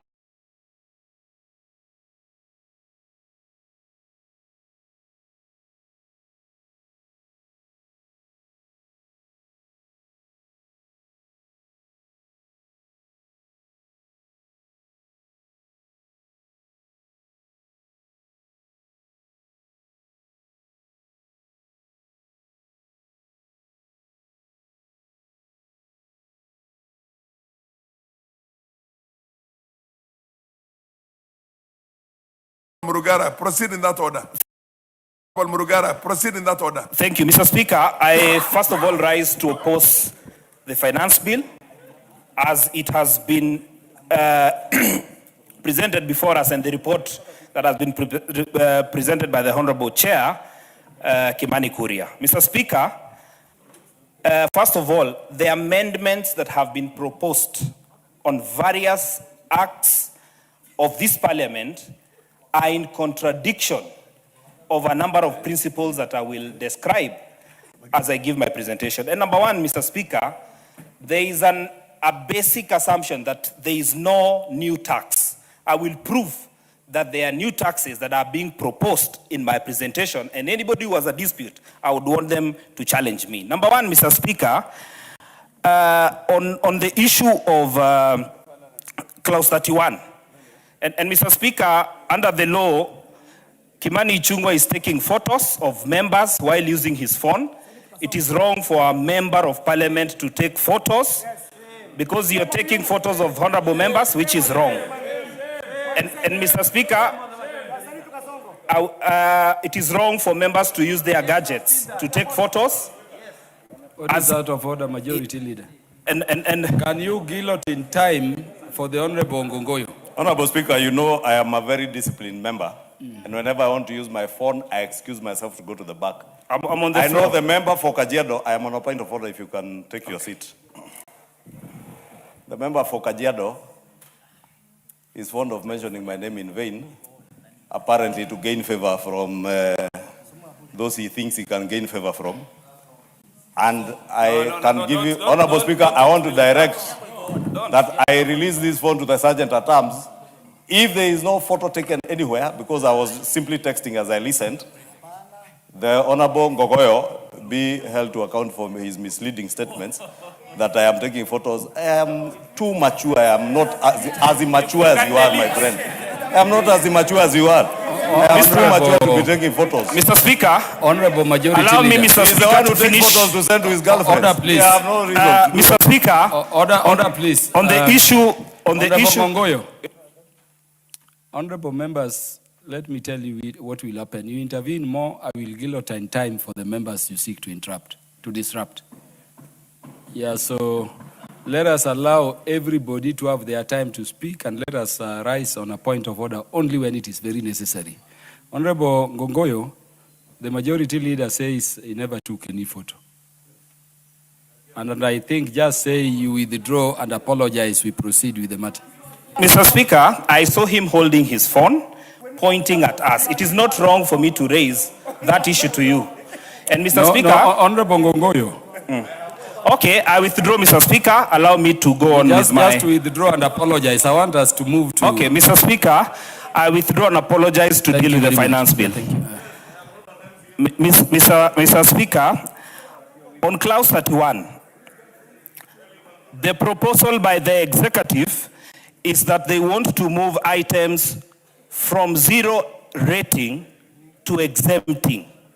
What that means, Mr. Speaker, when you're supplying motorcycles on tariff heading to 8711, the supply of electric bicycles, the supply of solar, the supply of lithium, once they go to exempt, it means the cost will have to shift to the consumers. Mr. Speaker, this is a direct increment to the consumers. When you exempt anything, because before, the producers, the manufacturers will claim. But once you exempt, it means ideally you have increased the price of that commodity. Mr. Speaker, you have passed the cost to the consumer. That is number one. Number two, Mr. Speaker, the issue of VAT on digital platforms and financial services. The proposal, Mr. Speaker, is that you want to add VAT. Mr. Speaker, once you add VAT on services on digital platforms, directly, that will be a cost on Kenyans. Mr. Speaker, you cannot say you are not increasing taxes when you are bringing such kind of proposals. Mr. Speaker, I come from a county where we have a lot of production of ceramics. Mr. Speaker, the proposal by the executive through this bill on clause 36, they propose duty on imported ceramics and sanitary features. They even go ahead to propose that the tariff heading from 6910 from 5% or 50% per kilo to excisable value. Mr. Speaker, this is direct conflict of interest. Every year we have been dealing with this issue of people who have tiles and the issue of ceramics. It is specific people who do these businesses that you're interested in making them excisable. What this means, it is that you are targeting people not to pay taxes and move out the importers, people who are importing. Gikomba is full of people who import sanitary materials for sale. And they are cheaper because the economies of scale, for instance, in China, are better than in Kenya. Mr. Speaker, why do you want to advantage one person? So that every time, every finance bill increases the cost for manufacturers who are local, and this is direct conflict of interest because you know the people who are in this business. But nobody will mention that because the committee at this point every year has continued to do so. Allow me, Mr. Speaker, to also go to a very controversial... Honorable Ngongoyo, so that we avoid points of order. Okay. The report of the committee seeks to delete that provision you're worried about. Mr. Speaker, we are debating. Allow me, Mr. Speaker. Thank you very much. Mr. Speaker, we are debating the bill that is on the floor of the House. And Mr. Speaker, the report has been tabled. Honorable Ngogoyo, the Chair Departmental Committee on Finance and National Planning is on a point of order.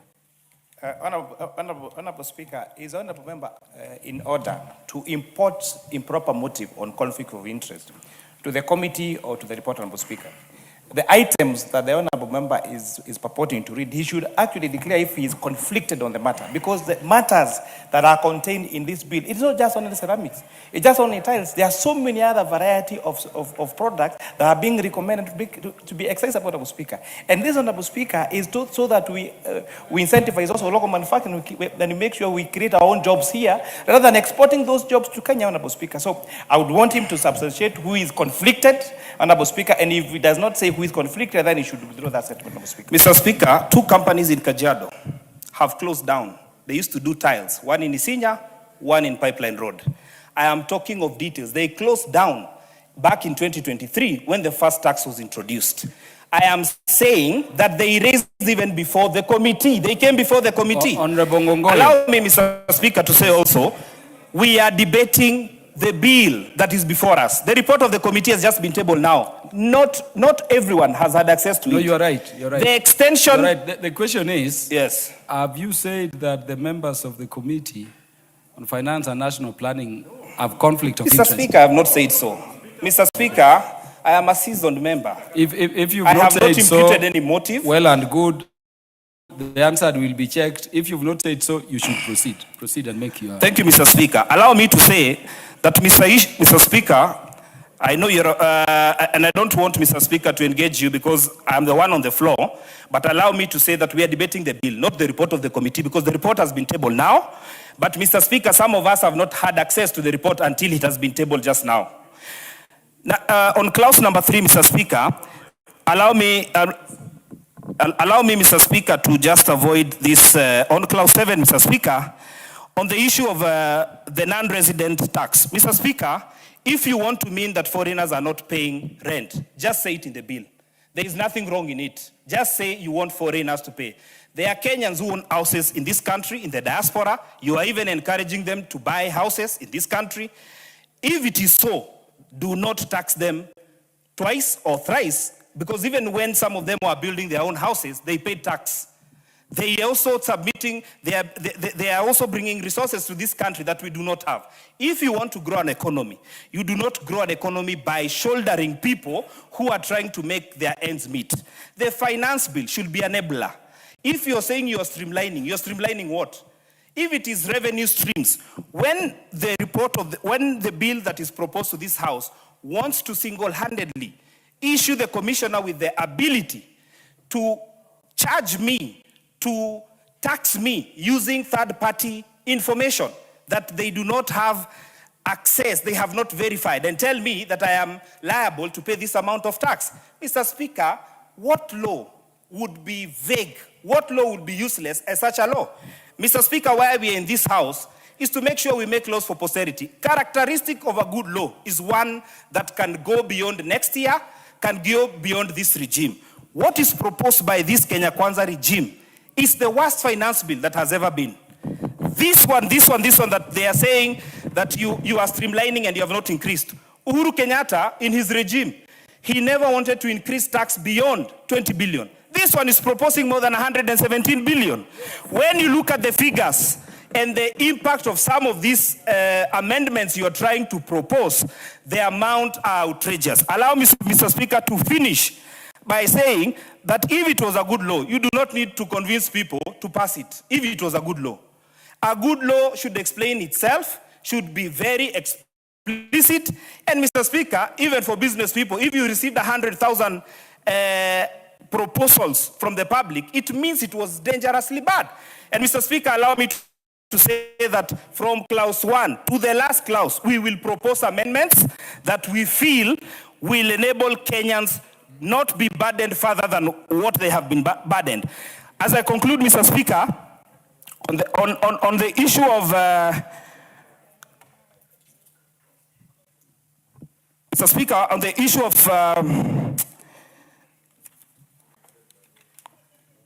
issue of the change of dates of filing returns, Mr. Speaker, people who are doing nil returns, you cannot give them 1 month. Mr. Speaker, why people do nil returns? It means they have not made profits.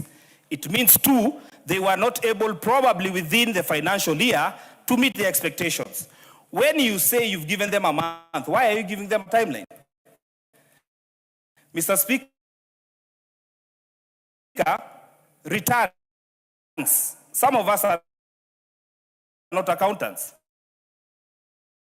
Some of us need advice.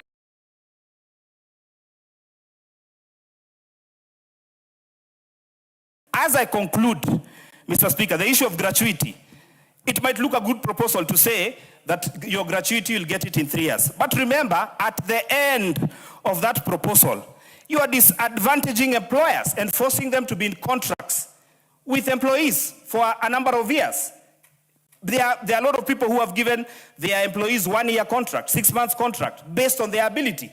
Now you're forcing them to go to 3 years because the issue of gratuity will be scaled down to the employees that you have. Mr. Speaker, in my honest opinion, let us reject this finance bill. It doesn't add value to any Kenyan. It is a burden. It is bad. It is a regime that wants to take. Yeah, who was next, Honorable Mawade? And honorable members, remember you just passed the budget, which you are the ones who made. Also make suggestions in terms of how you want to fund that budget. Thank you, Mr. Speaker. Mr. Speaker, since you're on the chair, I will refrain from commenting on what you just said, implying that we should pass the finance bill because we just passed the budget. Allow me to contribute. Please protect me from some hecklers. There is hecklers near me. Mr. Speaker, I stand to oppose. I say reject this finance bill because of the following reason. This finance bill puts some taxes on the digital platform. Honorable Mawade, which member did you refer to as a heckler? Mr. Speaker, she's shouting. She's shouting. I'm being polite. I'm responding to the Speaker. You're taking on my time. Yeah, she was shouting. Yeah, that is not parliamentary language. Okay. Is it parliamentary? Mr. Speaker, is it parliamentary for her to shout? She's still shouting. Allow me to continue. Allow me to protect me, Mr. Speaker. The use of the term heckler is expunged from the answer. Okay, thank you. Thank you. Mr. Speaker, I say reject this finance bill because of the following reasons. It introduces the use of payment or additional taxes on the payment platforms. Now, any Kenyan mwananchi, any Kenyan who goes out there and pays anything using M-Pesa, they will be taxed. Why are we going after the poor mwananchi, taxing the little that they have? They can barely afford to buy skuma and unga and sukari, and when they pay through M-Pesa, they are taxed. That is incorrect. As mwananchi says, as is known in Swahili, and I quote, punda amechoka. The other one is, if you buy, the deadline, let me come back to the deadline for filing taxes has been moved to 6 months to 4 months. That is wrong. Let's reject this finance bill. Let's stick with the 6 months. Otherwise, reject this finance bill. You are adding tax on the small things. We are saying let's use climate-friendly means of getting power. You're putting taxes on items like lithium. So lithium batteries. And so it is important that we find a way to get money without having to tax what the common mwananchi is using out there. We are increasing taxes on the poor and reducing taxes on the rich. They have gone there and they have reduced taxes on the choppers, on the planes, and such items. And yet they are increasing taxes on the payment, M-Pesa payment that is used by every common mwananchi. On the issue of KRA, Honorable George Sunkuya, you are on a point of order. Point of order. The honorable member is actually explaining things that they are not in this bill.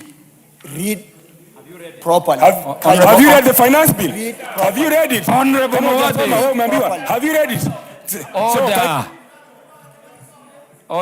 Order. Take your seat. Take your seat, Honorable Mawade. Honorable Mawade, don't worry about time. Take your seat. Take your seat. Honorable George Sunkuya, what was your point of order? Thank you, Honorable Speaker. Actually, what is reading, it is something that is not in that particular, it is not in that bill. Surely. Don't just stand and make a lot of noise because you want to show that you are opposing the bill. Honorable Mawade, your point is made. Your point is made. Honorable Mawade, what clause of the bill are you referring to? Thank you, Mr. Speaker. Just specify the clause and you continue. I don't have the friend. I can give you the clause later on. But Mr. Speaker, as you are doing the mediation between the people, also let's also be neutral. Because I would want to ask my friend Mheshimiwa Sunkuya just return the notes to the owner of the notes and I proceed. So because those are your notes. Can you read them? Can you read them? Can you read them? On the issue of KRA. Majority Leader is on the issue of KRA. Mr. Speaker, he's interrupting there are a number everybody. of things that I've had being referred to. Honorable Mawade, at the inception of his speech, he said because you are at the Speaker's seat, he does not want to refer to what you had said about passing the finance bill, the budget and the finance bill now. Yet you contributed as a member for Homa Bay. And when you sit as Speaker, you sit as a Speaker. And he continues to impute improper motive on the Speaker because now he has just again impugned the same on what the Honorable member for Kajiado West was speaking to. And the issue, Honorable Speaker, that the Honorable Mawade was raising was on the lithium-ion batteries, electric motorcycles, electric buses, and the Speaker... What is the point of order, Mr. Speaker? Not the Speaker. What is the Speaker? When I'm on a point of order, the member cannot be up on his speech. Honorable Mawade, take your seat. Don't worry about time. The chair of the committee, in his report, indicated that the lithium batteries, the electric buses, the motorcycles have since been proposed to be removed from that list because with the current high fuel prices, we must make sure that electric mobility is easily available to Kenyans, Honorable Speaker. And therefore, the member is misleading the country, and that is the point that the Honorable Ngogoyo was raising. He is misleading the country because, Honorable Speaker, if you can protect me from the shouting by the Honorable Ngogoyo. Honorable members, as I told you, there is no more important thing to debate than the finance bill. Yes. For members. And that is why I'm saying, let us hear one another. If you raise point of order, I'll freeze their time. And the point being made, Honorable Mawade, I asked you to show what clause. I also know it is under the VAT. And he imputed improper motive on you, telling you to be fair, Honorable Speaker. And that was what I was saying. Honorable Speaker, if you can protect me from the member for Kajiado North, the Honorable Ngogoyo. I know shouting might be his profession, but as you have said, Honorable Speaker, this finance bill, we cannot debate it by shouting. Honorable Speaker, when Honorable Ngogoyo was on his feet, I never rose because he had nothing of substance to say that anyone could react to. I am raising a point of order that Honorable Mawade has spoken to because he's saying substantive things. The member for Kajiado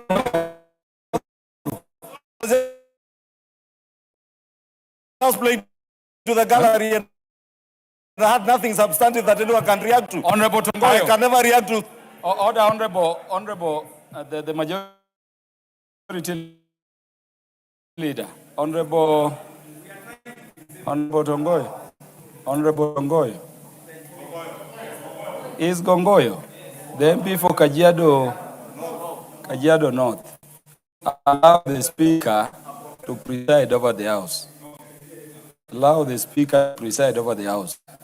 don't shout at a member contributing across the aisle. So, again, yeah, proceed.